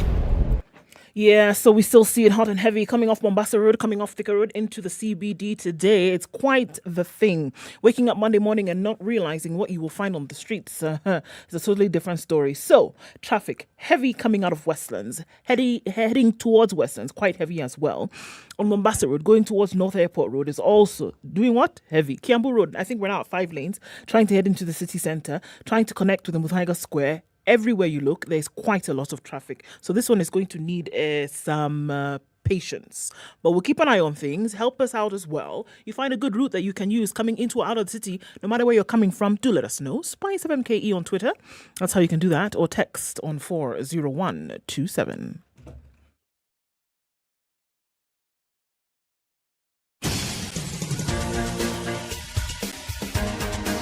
This is The Situation Room, the home of hard-hitting political commentary and penetrating insights about the state of the nation. This is a talk radio experience like no other. The Situation Room, a place for hard truths, debates, and elevated conversations. The Situation Room, witty, political, engaging, deep, controversial. In the room, we have C.T. Muga, researcher, academic, seasoned political observer, a fountain of wisdom in these politically uncertain times. Ndu Oko, Nigerian by birth, Kenyan by choice, communications expert, Pan-Africanist, a truth seeker and believer in people power, and Eric Latif, agent provocateur, the man in the chair, seasoned journalist, news hound, a man who believes in punching up, not down.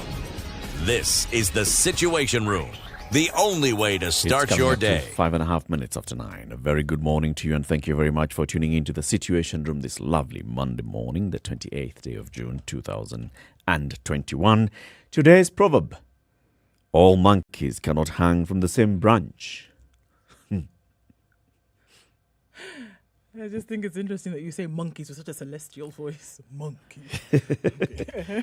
Nyani. All monkeys cannot hang on the same branch. That is the proverb. Talking about all people going somewhere or doing something in the same way. Safari Rally was a big win for Kenya. That is for sure.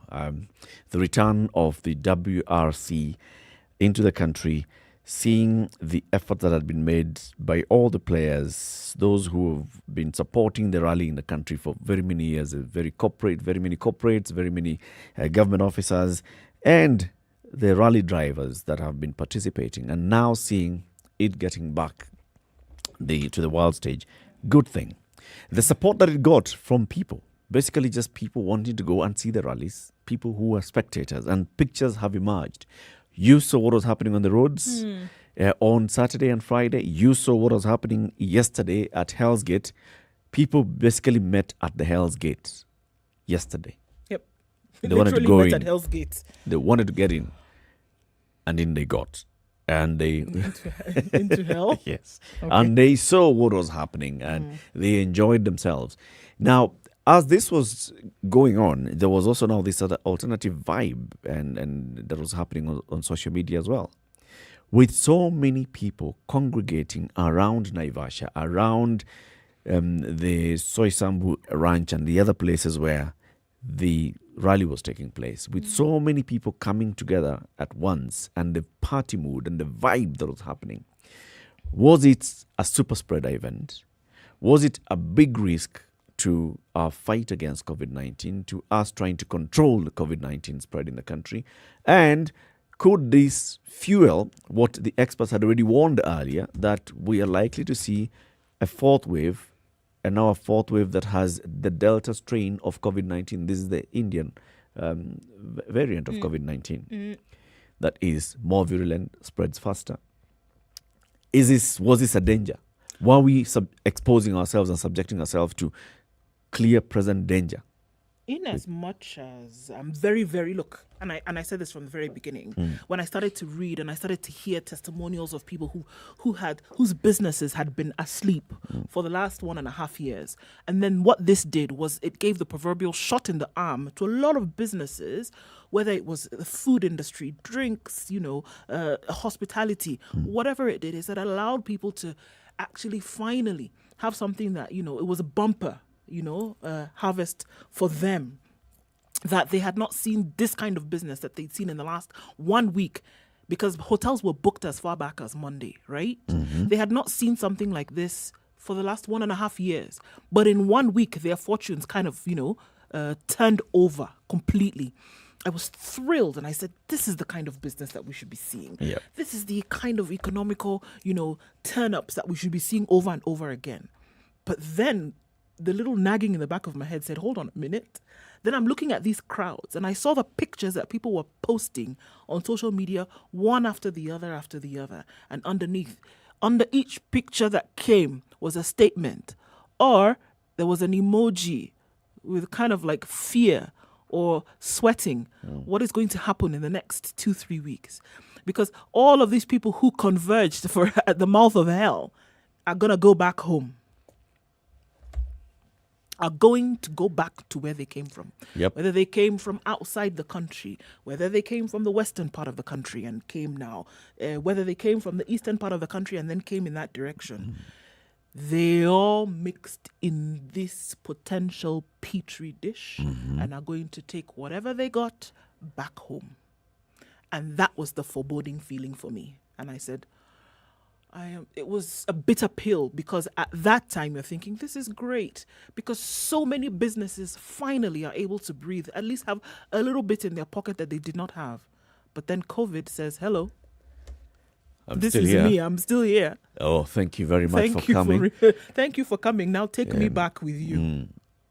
I appreciate your presence. Oh, I'm going to jump from this one to you. Let's take me wherever you want to take me. I'll go with you in your suitcase, literally. Was it a risk worth taking? Because like you're saying, first of all, there's the economic benefit that comes with it, especially not just to the people of Naivasha, but to the whole country. Yes. The economic benefit directly harvested by the people in Naivasha and along the route. Petrol stations, all the shops, the hotels, the hospitality sector, the food sector, the drinks, all those benefited big time. And then there's the country itself and the position that it gets in the world rallying calendar. And the reputation that the safari rally gets again by drivers coming here and saying, whoa, yeah, now I understand why they used to call it the toughest rally in the world. We've actually just gone through hell and come out. And what then that does to the country and all the benefits that could come with it. Right. Was it a worthy risk? See, that's difficult. Eric, it's so difficult. It's so hard to even say yes or no.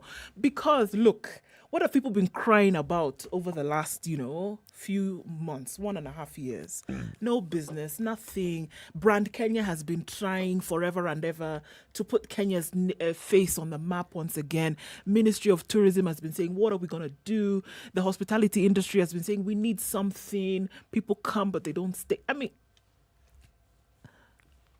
it's so difficult. Is it a risk worth taking to say, okay, well, you know what? This is a gamble. Let's do this and see what it can do for the economy. And then, okay, we'll deal with the sick later. We'll deal with it as it goes. It sounds terrible. It sounds terrible. But look, what are you going to do? What are you going to do? And then guess what? This event happens, and then you'll have it for the next 5 years. In terms of what it's going to be able to do for FDI in this country, it's huge. It's massive. What will it do for the people are already... I had neighbors who came back yesterday and have already said this is the hotel that they're going to book next year. These are their plans for next year because it was... People are already making... plans for next... ahead. Yes. People are already making plans. They said because it was chaotic. Yeah. This time we're going to leave a day before. We're going to... Yeah. We're going to save for it. This is where we're going to go and sleep. So because of this event... there is so much that has been planned for the future. The There's next so 5 years are just looking bright. It's been promised. There are hotels who are now looking and saying, okay, this is what we can do differently to make a little bit more than we made. Yeah. There are people who said, oh, I wish I had done a snack table or a snack machine or something. I would have made so much money over the last, over 4 days. Yep. So do you take food out of the mouth of Kenyans? And it's the first time I'm saying something like that. But would it not be that, all right, because it was such a terrible downtime. I think what we are doing here as a country collectively, what we're doing is exposing our hypocrisy and how pretentious we are. Because I'm telling you, if this was an event that had been organized by politicians and said, you know what, guys, so we're going to have a rally. It's not going to be the safari rally. It's going to be a rally. Yes. And we'll bring people from all across the country to meet at Hell's Gate. Don't even go to Soisambu or the other place. Just say Hell's Gate. It's a national park. It's very scenic. It's got these rocks and people can come and climb the rocks and do all those things. And park in their cars and park and chill and have a conversation about the future of our country politically. Castigate. My friend, hell hath no fury than what you'd have heard. Scorned. Oh. There are plans to hold a devolution conference in Makueni County later next month, right? In July, August. You wait and see the kind of vitriol that will be poured on that. Oh, now you want to bring people to this one place because you politicians, because of all. Yet, this is a devolution conference is celebrating devolution in the country. It's taking stock of devolution.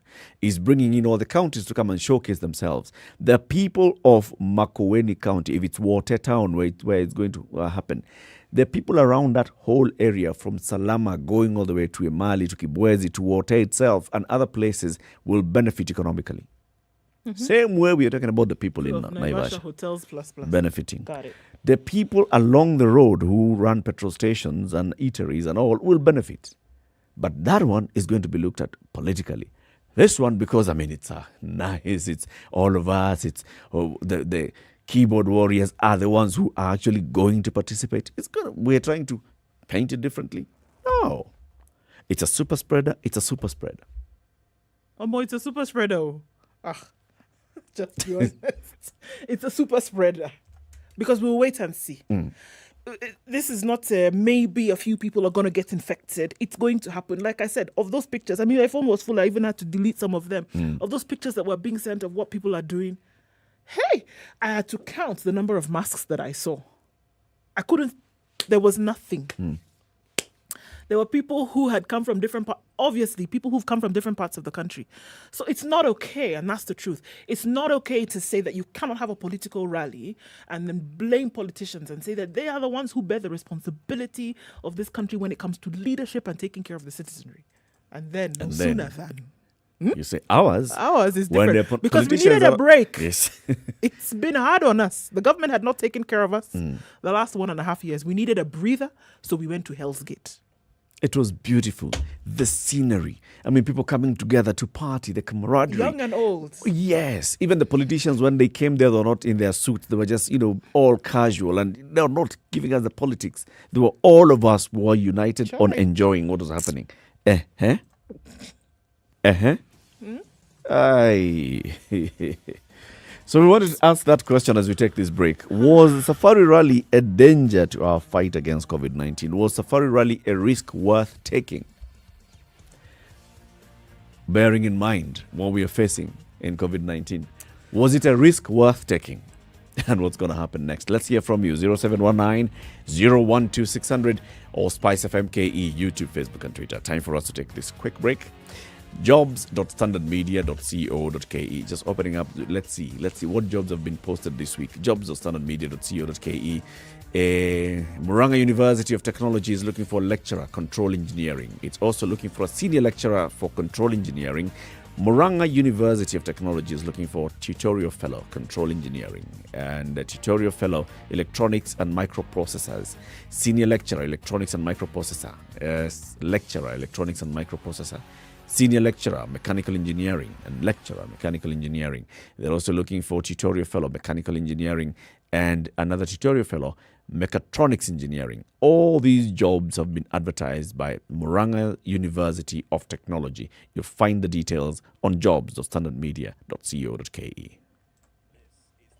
This is the Situation Room, the only way to start your day. Spice up your life. When you see someone being jailed, a governor or two or someone who stole, then people will fear. Because our problem is not the borrowing, it's the stealing. We've become actually a nation of thieves. The only thing we lack is an opportunity to steal. The guys who quote the Bible and say I'm a Christian and all that, and you know they're thieves.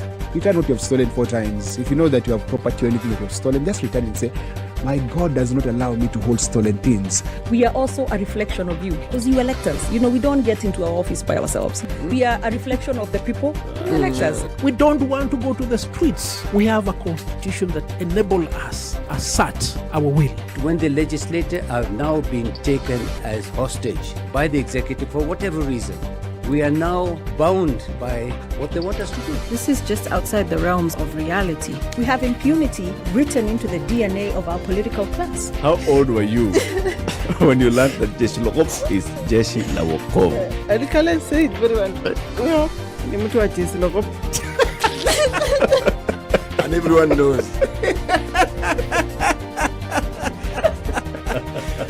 Okay.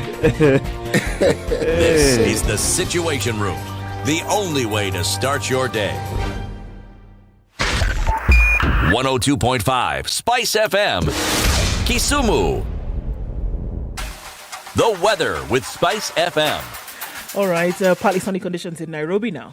Go to highs of 21 and lows of 14. Light rain expected in certain parts of the city. Raining in Nyeri as well at 14. Highs of 19 and lows of 13. 13 will be the low in Nakuru. It's cloudy at 17. It's also cloudy in Eldoret at 17. Highs of 24, lows of 12. We're looking at sunny conditions in Kisumu at 23. Highs of 28 and lows of 18. It's sunny in Kakamega at 23. Highs of 26 and lows of 14. 23 will be the low in a showery Mombasa at 24 currently. It's 26 degrees and raining in Malindi, highs of 28, highs of 27 in Kampala. It's mostly cloudy at 24. Partly sunny conditions in Dar es Salaam at 25, highs of 30 and lows of 21. 9 will be the low in Johannesburg. It's sunny at 13, mostly sunny in Lagos at 24, highs of 29 today. We'll see highs of 29 in Kinshasa. It's mostly cloudy at 21. It's 30 degrees and sunny in Beijing. It'll go to highs of just 31 going into early afternoon. 30 and 22 will be the low today with a high chance of rain. It's raining in Paris. There's a warning of floods at yellow right now. Highs of 23 and lows of 13. Cloudy conditions in London at 16. Highs of 20 and lows of 15. And we're looking at warm afternoon in New York at 32. Currently, it's 24 and clear. Entering into Monday morning, we'll see lows of 26.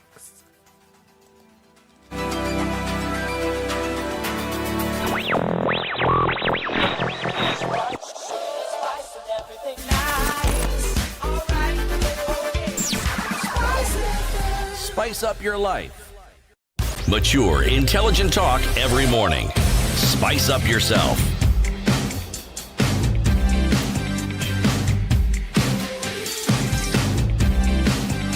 Mornings done right. 94.4 Spice FM. It was a beautiful event. It was one where people looked and they marveled at how well it was organized. People attended it in large numbers, all the way from across the country, from neighboring countries as well. They came, they saw, they loved it. The drivers and the other participants and the teams were also speaking very highly of the rally and the how tough it was, how beautiful it was, driving, and then a zebra just crosses the road and the drivers are like, oh, lovely. Or a rock jutting out of the ground and just smashing your car and spoiling your car and you having to get out of the rally and you're like, oh, beautiful. This is the kind of rally that I love. And also, just to cap it all, a native of Siaya County, Sebastian Ogiero Mondi, won the race, the rally, and he was driving a Toyota Yaris. Not well. However, as we say all those positive things about COVID-19, COVID-19 itself may have 100 or so things to say about the event. Mm-hmm. The people congregating, how many people we saw there not wearing masks from all the footage that we saw coming out of the region, not wearing masks. How many people are caught up in traffic and they'd get out and, interact with one another, not wearing masks, not observing social distancing, not necessarily washing their hands as regularly as they should, or even disinfecting their hands, or using sanitizer. What does that mean? Especially now that we know we've been warned, okay, there's the Delta variant is in the country, okay. We have some counties that are already showing a surge, and these are the Lake Region counties, okay. We have been warned by experts, expect a rise in numbers and us hitting a peak around July, August, okay. And then we all go to Naivasha. Was that a risk worth taking? That's the question we're asking this morning. Was the safari rally a risk worth taking? 0719-012-600. What is Shurage Boy saying? Shurage says, maybe the surge will not be as hard as we think. It was an outdoor event after all. It's a risk worth taking. At least some cash will circulate a little bit. To be honest, I am all for it. Let's just prepare our hospitals and vaccinate more if we are going to lockdown. It was an outdoor event after all. So it's okay. The political rallies also are outdoor events. When the deputy president goes from West Pokot and passes via a small trading center and people are out there and he stands atop his vehicle and speaks to the people, or as they put it, acknowledges greetings from Wananchi, that's outdoors. Yes, no. When the president goes to Ukambani and addresses all those people, that's outdoors. But we will make all the noise because, oh, what is this president doing? Oh, what is the deputy president doing? What is the former prime minister doing? What is the leader of Amani National Congress doing? Yet, this one, you will go. And you're actually very okay seeing Uhuru coming dressed the way he was dressed and saying, oh, he came in incognito. In fact, look at him. He fits so well within this. He's the biggest campaigner. I'm so proud of Uhuru for what he has done. And 2 days earlier, you're complaining because he's gone to Ukambani. Or because he has hosted Ukambani leaders. Or because he has hosted a Madaraka Day in Kisumu. Where do you draw the line? Where do you draw the comparison? Aren't we just a pretentious and very hypocritical lot? You know what? Kenyans feel as though, unless it's different, but Kenyans feel as though, you know what? This is the same government who's been serving up disappointment for the longest time. Here we had an opportunity to come out and just let loose. And you reserve the right to criticize the government regardless of what it is that you do as an individual. You reserve the right to not wear a mask or to go out in public where you've not, cleaned your hands or maintaining social distance and all of these things. Yep. Even if your government is not doing that. Yep. It just seems to be characteristic of the nature of the relationship between citizen and government and leadership. It just seems to be that way. That I can point my fingers at you because most of the times you disappoint me, right? Whereas in the one or two times where clearly I'm doing the same thing as you, I reserve the right to do it. To do it myself. Let's go to the phone line, 0719-012-600. Good morning. Hello. Hello, good morning. Good morning to you. Who are we speaking to? My name is Dominic. Yes, Dominic. And my question to you guys is only one. Show me a crowd in the safari rally where there were 500 people crowded together. What is crowding together? Less than a meter even. Well, a very big crowd together. So crowded together. Well, show me any picture in Naivasha and I'll show you what you're asking. No, I wanted you guys to show me one picture in Naivasha where people are crowded together, more than 500 people at the same point. But why 500? Yeah, because the political crowds are even 1,000 people together. Oh, okay. I get what you're saying, Dominic. So a political crowd of 1,000 plus is not all right. But anything else of less than 500 crowded together is all right. Dominic, let's just take a picture of yesterday, all right? Yeah. On the finished leg of the safari rally. Yes. Along the entire spectator stretch. By your estimation, how many people were those? All right. It would do like 500. All right. Were they next to one another along that road? Yes, they were. I have answered your question. Yeah, but the crowding in the political rallies is worse. How? Is worse. The way they crowd is... There's no space in between them. At the back, at the front, at the sides, all that. So you're saying that this one was not a super spreader event. This one was actually better. No, I'm not saying it was not a super spreader. What's your point? It will spread, yes, it will spread. But political rallies are worse. Okay. Yes. All right. And that's for sure. All right. So it was a risk worth taking. Not really. So what's your point, but Dominic? You see, my point is, you're trying to equate this with the political rallies. And the political rallies, if you look at them, they're worse. The crowd in there is not... It is worse than this. I actually don't see how, but okay. Thank you, Dominic. Have a good day. All right, you too. 0719-012-600. Was the safari rally a risk worth taking? This is the question we are asking. I mean, people came together. Yes, Dominic is saying this is different from a political rally. In a political rally, when you're standing here, there are people all around you, 360. At the safari rally, even if somebody's standing next to you, they're just next to you. They're not behind you. Yeah. No, because if they were... Or in front of you. Yeah. Because then you'd be if obstructing your view. Yes. If you were sandwiched, they would be different. Come on. I don't even know what I mean. Come on. Let's take a break then, and then we'll take more of your calls. 0719-012-600. 29 minutes after 9, time for us to take a look at traffic and how the roads are looking this morning. And as we do that, let's also remind you about the real pandemic, which is? Corruption. The real pandemic in this country is corruption. And we were looking at cases of, okay, so there's a pandemic and you're not able to get health care to people. There's a pandemic until children cannot go to school. That there's a pandemic until certain things, we cannot do certain things. The problem is that we're eating away at the very fabric of this society and stealing public funds, being dishonest about the way in which we work, whether it's at the government level or at the individual level. The real pandemic actually is corruption and mismanagement and all these other things that come along with it. And that is what needs to be dealt with. Indeed. 9:30. Good morning.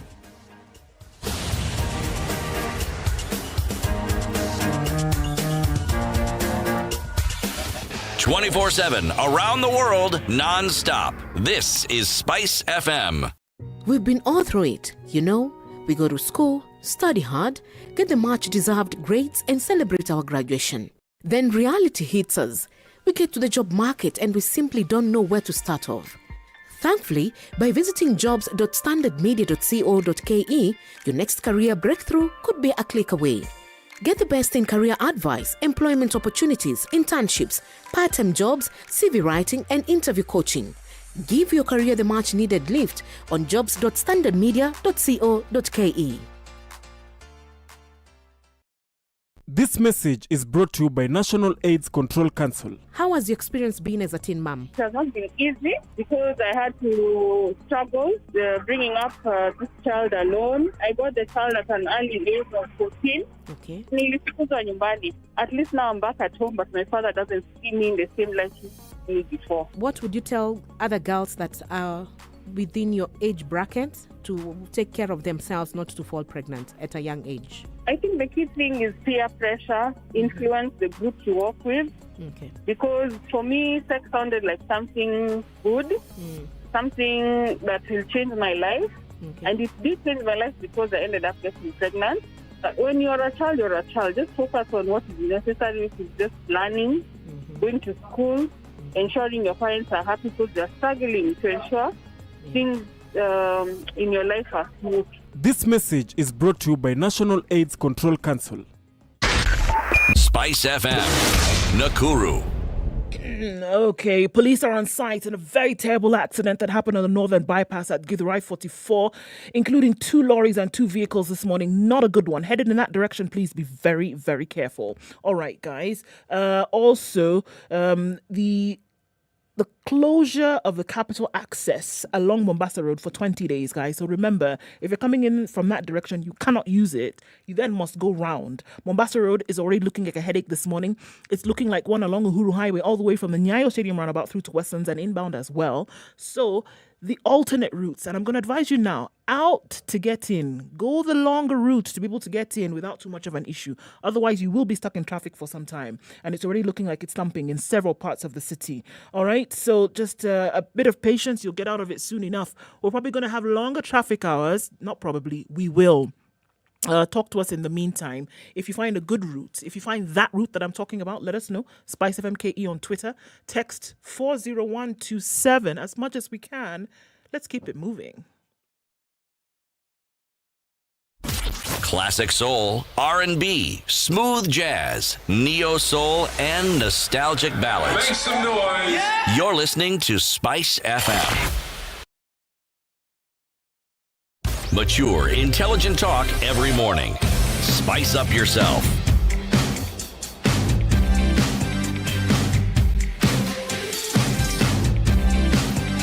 Mornings done right.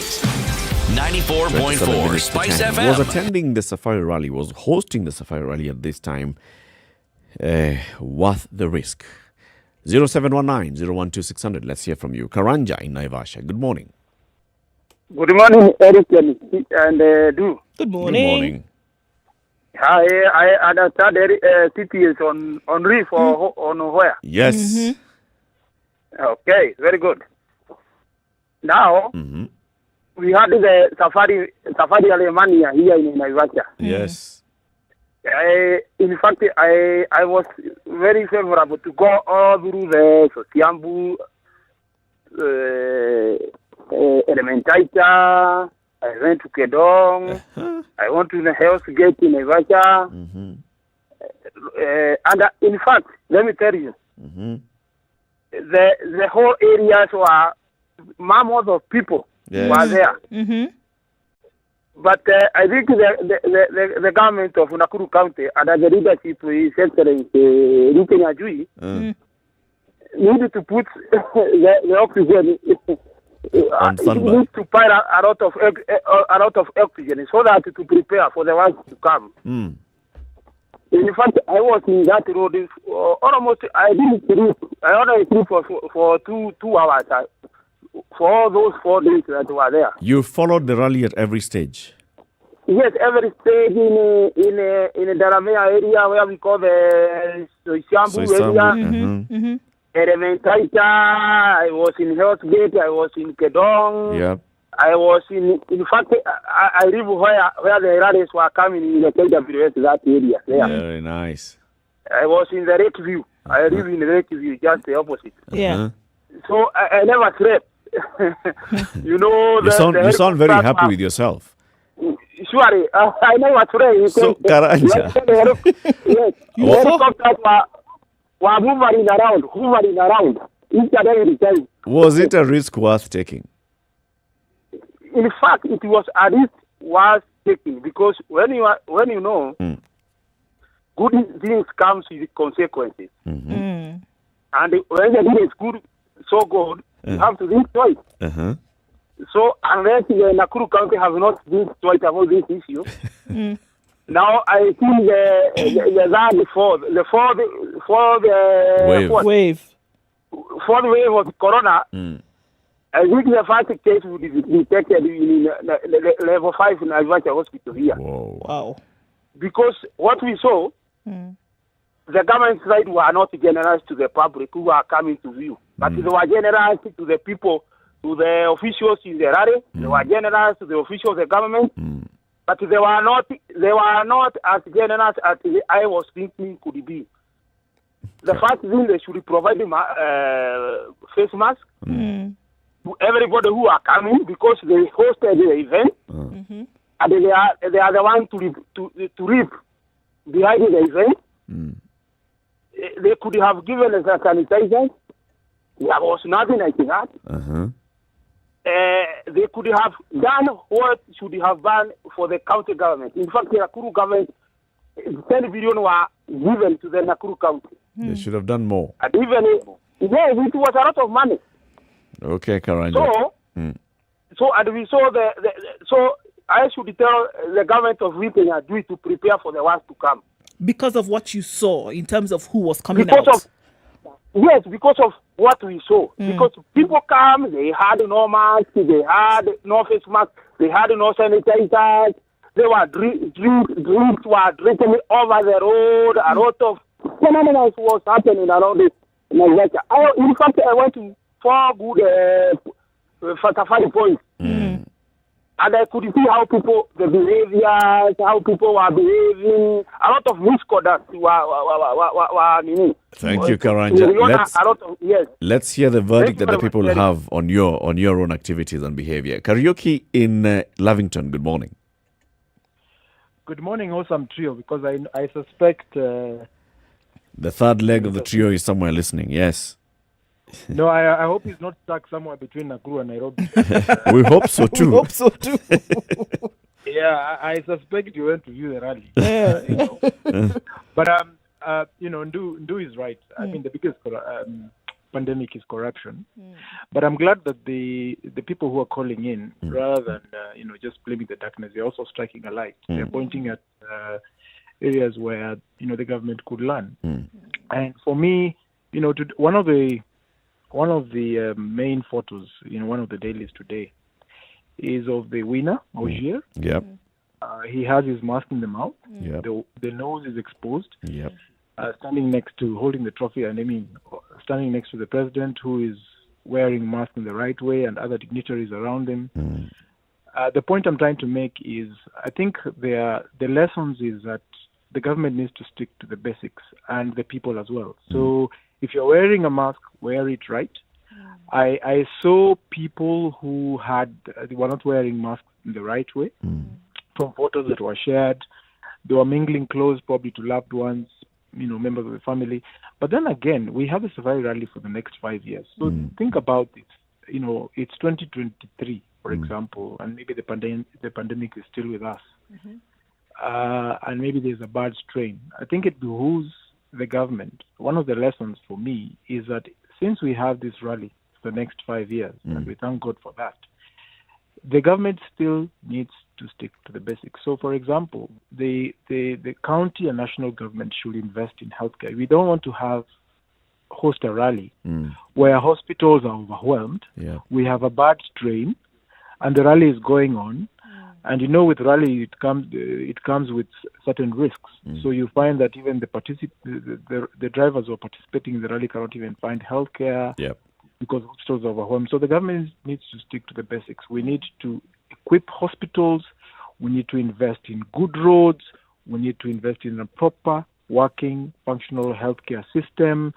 The government should enlighten the fans that we need to exercise caution. We need to wear masks in the right way. I think those are the lessons I would say that we should learn from this year's rally. We are just lucky that, unlike South Africa, which is reeling from a very bad, terrible, COVID wave. We didn't have that in Kenya, but then I am hoping in the next few weeks we will not blow see into a situation where, yes. So I think the government needs to stick to the basics, healthcare, sensitization of the public to do things right, and importantly to enforce that, whether we have a rally or not. Yeah. Thank you, Karaoke. Thank you. Let's go to Malindi. Jimmy, good morning. Good morning. How are you, everybody? We're fine, thank you. Yes, I'm so sorry that I'll have to go a little bit out of the topic. Okay. But I'm telling everybody, COVID is real.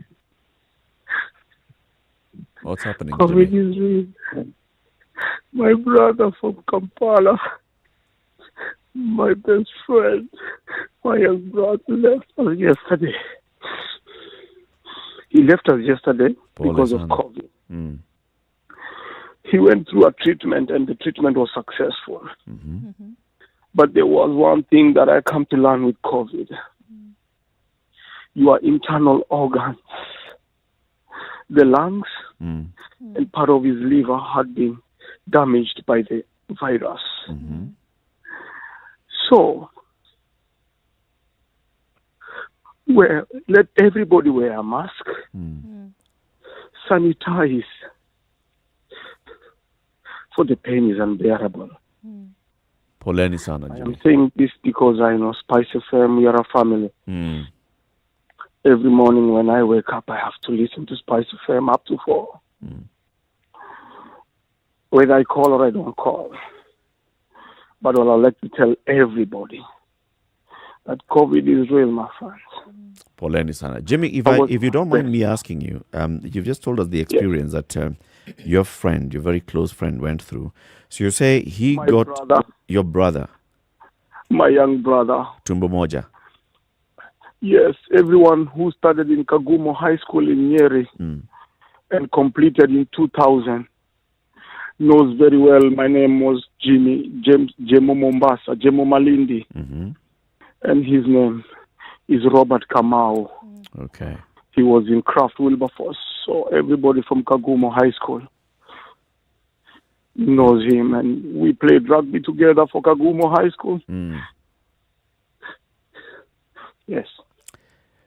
You say he was diagnosed with COVID and he was taken through treatment. So was he in hospital or was he going through home-based care? He was in hospital. And had he been He's discharged? in a hospital, in a private hospital, where he had everything, all kind of doctors. Okay. My friend COVID does not know nothing. He did everything. He bought 3 gas cylinders, the big ones, just for the sake of anything. He got treatment until when they said now he's okay and he can go home. Then he went home, and the rest of the process was supposed to go slowly from home as he heals. Okay. But from home, on Wednesday, the last thing he wrote to me was, "Be strong," in WhatsApp. So from home, that is when now everything caught up with him. And when they looked, they saw the liver was affected. The lungs, they realized from hospital, but they said the small holes can heal because the lung can repair itself. But when it comes to liver, it was another issue. Wow. Poleni sana, Jimmy. Thank you very much for sharing that, and we condole here with you. Poleni sana to you and your family. Thank you, guys. All the best, and be strong, Jimmy. God bless. God bless you too. Zachary in Nakuru, good morning. Oh, good morning, guys. Morning to you, Zachary. Oh, Paul to that gentleman. Yes. And I'm happy that he spoke before me, because actually what I want to say is this, Mr. Eric. Yep. Whoever is coming up with ideas or things, whatever money they are, whether they are bringing gold, whether they are bringing manna from I don't know where, anyone who is planning an event that will involve people coming is actually doing a disgrace to our people and Kenya and humanity. Let me tell you this, I happened to travel along Nakuru, all the way to Rubiani, there, yeah? Uh-huh. I know what? All the big haulers, the big lorries, yeah, were ordered not to use the road. So they had to congregate, they had to park at Rubiani, Malga, Baruko, all the way from Naivasha. Yes. It therefore means that even if both those people and they never wanted to go and spectate, be spectators of the so-called safari rally, they had to be forced to congregate in those centers. In the centers, true. Yeah, and therefore you can see the ripple effect of the Naivasha event, yeah? Mm. Do you know what, Mr. Eric? Mm-hmm. I can now count on my five figures, yeah, on one hand, yeah? Of very rich people who have died and they had the money, but they succumbed to COVID. Their money could not save them. So whoever is trying to say that the economy of Naivasha has improved, there is going to be some money in circulation, doesn't know what COVID means. And let him listen to, I wish you could be playing that clip of, you edit it and then you that gentleman was just talking, yeah? So that people can get to hear. Do you know what is my decision now? On a very serious note, if I hear that anybody, including my relatives, has died, before I spare my tears to shed because of their departure, I would want exactly to know what killed them. Is it because of their ignorance? Then, if I'm briefed, hello? Yes. If I'm briefed and I'm satisfied that they died not of their ignorance, because they affected the government. I will now start crying. That's when you'll start mourning. Yeah. I hope you have a good day, guys. You too, Zachary. Have a good one. Zachary. Thank you. Was the safari rally too big a risk in Kenya's fight against COVID-19? That's a question we're asking. We saw thousands of people congregate around Nakuru, around all those rally stage areas. So Isambu Ranch, Kedong, Elementaita, in Karagita in Naivasha, at Hell's Gate, all those places, and there were very many people. Was it worth the risk? That's a question we're asking. SpiceFM KE, YouTube, Facebook, Twitter, and also on Instagram. Our 0719 012 600. It's 9:45.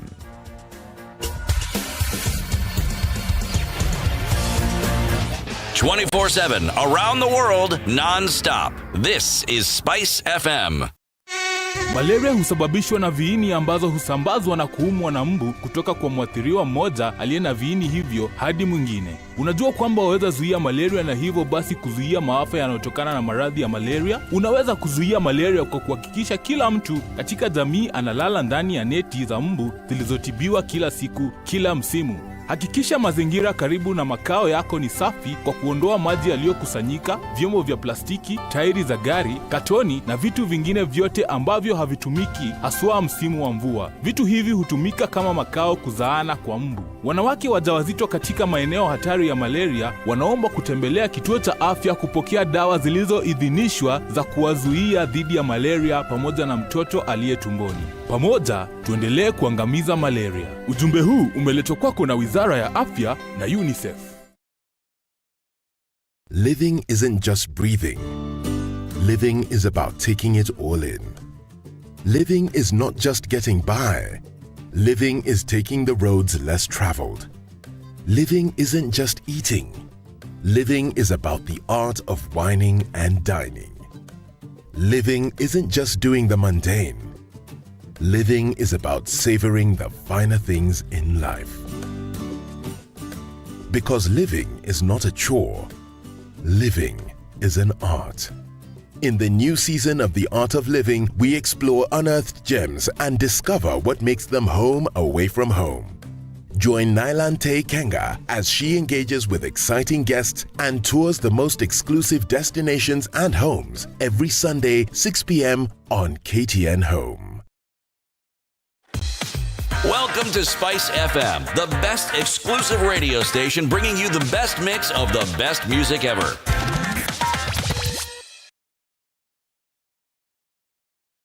Mature, intelligent talk every morning.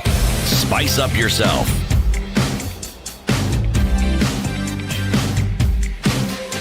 Okay, 10 minutes to 10. We still want to hear from you, 0719-012-600. So people went to Naivasha to watch the safari rally. People are back. And the other angle that's also being brought to our attention by Zachary, the trucks. When you stop the trucks at Mlolongo, you have stopped them in these other places and told them no moving for the next 24 hours. That means all those trucks are going to congregate at that place. That means there's going to be activity around that center. Sure, because where are the drivers going? They'll have to look for places to sleep. They'll have to get places to eat, right? So that also introduces another side of the risk. And in addition to the people who went to Naivasha, who've now then gone back, some of them have come back to Nairobi, and the counties around Nairobi some have gone into Nakuru itself and the counties beyond Nakuru. Some have gone into Ogier's home county. Which one is that? To celebrate his victory. Okay. Siaya. Oh, sorry. Sebastian Ogier, the winner of this particular rally. All those people who came to watch and have gone back, all right, have they been exposed to COVID? Are they going to expose their loved ones? And the people who did not come to the rallies, but the people who are vulnerable, are they being exposed to COVID? Was it a risk worth taking? Look, the answer is that were people exposed? Absolutely, because yes, people were exposed. Okay. Was it a risk worth taking? I think the reality of the risk will only be very evident to people when it has manifested. When we're talking about when people actually get sick. I'm not talking about if. I'm not talking about, okay, will we see more cases? No. I'm saying when people get sick, when cases spike is when this reality right now will be clear. Right now, what are you talking about? People went and had a rocking weekend and came back and it was great. And people went back to where they are from. If you are Karanja is saying, I mean, this thing has been brought to my hometown. My home is right there, one of the stages. The helicopters were hovering above. You could hear the buzz of the vehicles as they passed, as they raced. I mean, what would you do? Just lock yourself in? What are you going to do? You're going to come out as well because you want to see what's going on. He went into all these places, and when we asked him, was it a risk worth taking? He said, yeah, it was a risk worth taking. But now the county government should prepare oxygen. The county government should have given people masks, knowing very well that they were going to come out. Yes. It's like, you're seeing, well, yeah, I had to do what I had to do, but somebody else should have taken the responsibility to protect me. Politicians could have the same excuse. The politicians could use the same reasoning and say, well, you know what? I had to address the people. I mean, I was just passing by, and the people who said, talk to us. I had to take the risk. So is that what we're going to say? Is that now the kind of existence within which we are going to abide? That, all right, let's do this. Okay? Don't take responsibility. Pass it on to somebody else. Let's do this now. And then later we'll look for oxygen or we'll look for beds. We'll deal with it as it comes along. Let's just kick it down the road and then we'll catch up with it later. We'll deal with it later. But for right now, we just had to do this thing. This is the attitude that we have as a country. Even as we fight against the real pandemic, corruption, it's how we treat it. I mean, you get an opportunity. I mean, what could you have done? I had to take an opportunity. I saw a deal. I needed the money. Now, what the government should do is to make sure that such deals don't come my way. What the government should do is seal all the loopholes so that I'm not exposed to this temptation. Or better yet, make it possible that I have all that I need in my daily hustle, that I don't need to look for more. If there was proper working healthcare, I would not be going to steal. If my children could walk out of the house and go to a nice, proper, functioning public school, I wouldn't need to strike these deals. If the government was making sure that I get all the services that I need within where I am, I wouldn't be going to look for these deals. But now, because the government is not doing this, that's why I went for the deal. They forced me to. The government should make sure that the learning lesson here should be for the government. Even what Karaoke is saying, it's a learning lesson should be. Now the government looking forward should make sure that the healthcare system works. All these people are going to come out. Listen, when we were talking about the Madaraka Day festivities, what did we say? That the government knows all these people who are going to come out, they should have shut that thing down. They knew that all these people were going to come out because they wanted to see the developments in the area and the president was going to be there, their leader was going to be there, etc., etc. They should have said, you know what, do this thing, televise this thing. Don't bring people out in the 3,000s and 4,000s. Don't do that. But here we are saying there was a rally. The government should have provided masks for people knowing very well that they were going to come out.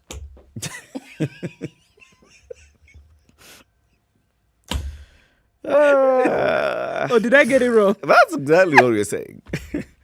The government knew that people were coming. In fact, the government encouraged people to come and spectate by creating spectator stages and saying, this is how we're going to make sure. The thing was flagged off from State House. The vehicles By the president. were going. The government should have known that people were going to come, so the government should have done more. Now the Provide government masks, has make seen sure the that people there are have come here, so the hand-washing government should be stations. prepared too. Yeah, make sure that there are hand washing stations, at points, not within too far distance of each other, things like that. We knew that all these people were coming out. Make adequate preparations for them. We are very hypocritical. We are very hypocritical people, human beings. Very, very. Even at some point, trying to no, you can't compare this to a political rally. A political rally, people there are more people. This one is 500 and below, and they're close to you. Really, surely. My goodness, it has just dawned on me, really, how we think. You keep saying that it doesn't actually connect with people. That for people, government is over there, and the people are here, right? We are not the same. No. At all. We are not the same. It's the citizens over here in this basket, and then it's government over there. Yep. Now, in this... We, the people, have come to enjoy the rally. But in that rally, the representation of government was also there. Yes. Wearing street clothes, like you. Yes. In fact, now we'll blame them. Even them, they came. Why are you here? I beg. See, even them, they came. See, the CS for sports was there. Didn't we see the governors there? Didn't we see the president himself coming and mingling with people? Right? Didn't you see that? Didn't you see the president is wearing a mask, but Ogier is not wearing a mask? So the president should have told Ogier to make sure that he's wearing a mask on before I present it to you. That's what. Come on, really? You laugh because there's no other way to be able to look at it. But I think we need to look critically at this kind of behavior.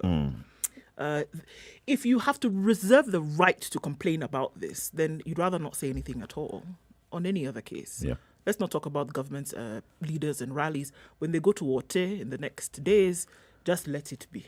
When they go to central Kenya in the next few days, leave it alone. Coast, whatever, just keep quiet. Because given an opportunity today, there's going to be a Kenya party. There will be Kenya parties. You will go. There will be one at Uhuru Park. There will be one at Oginga Odinga. There will be one in Wote. There will be one in Nakuru. Mamangina Drive in Mombasa. You will go.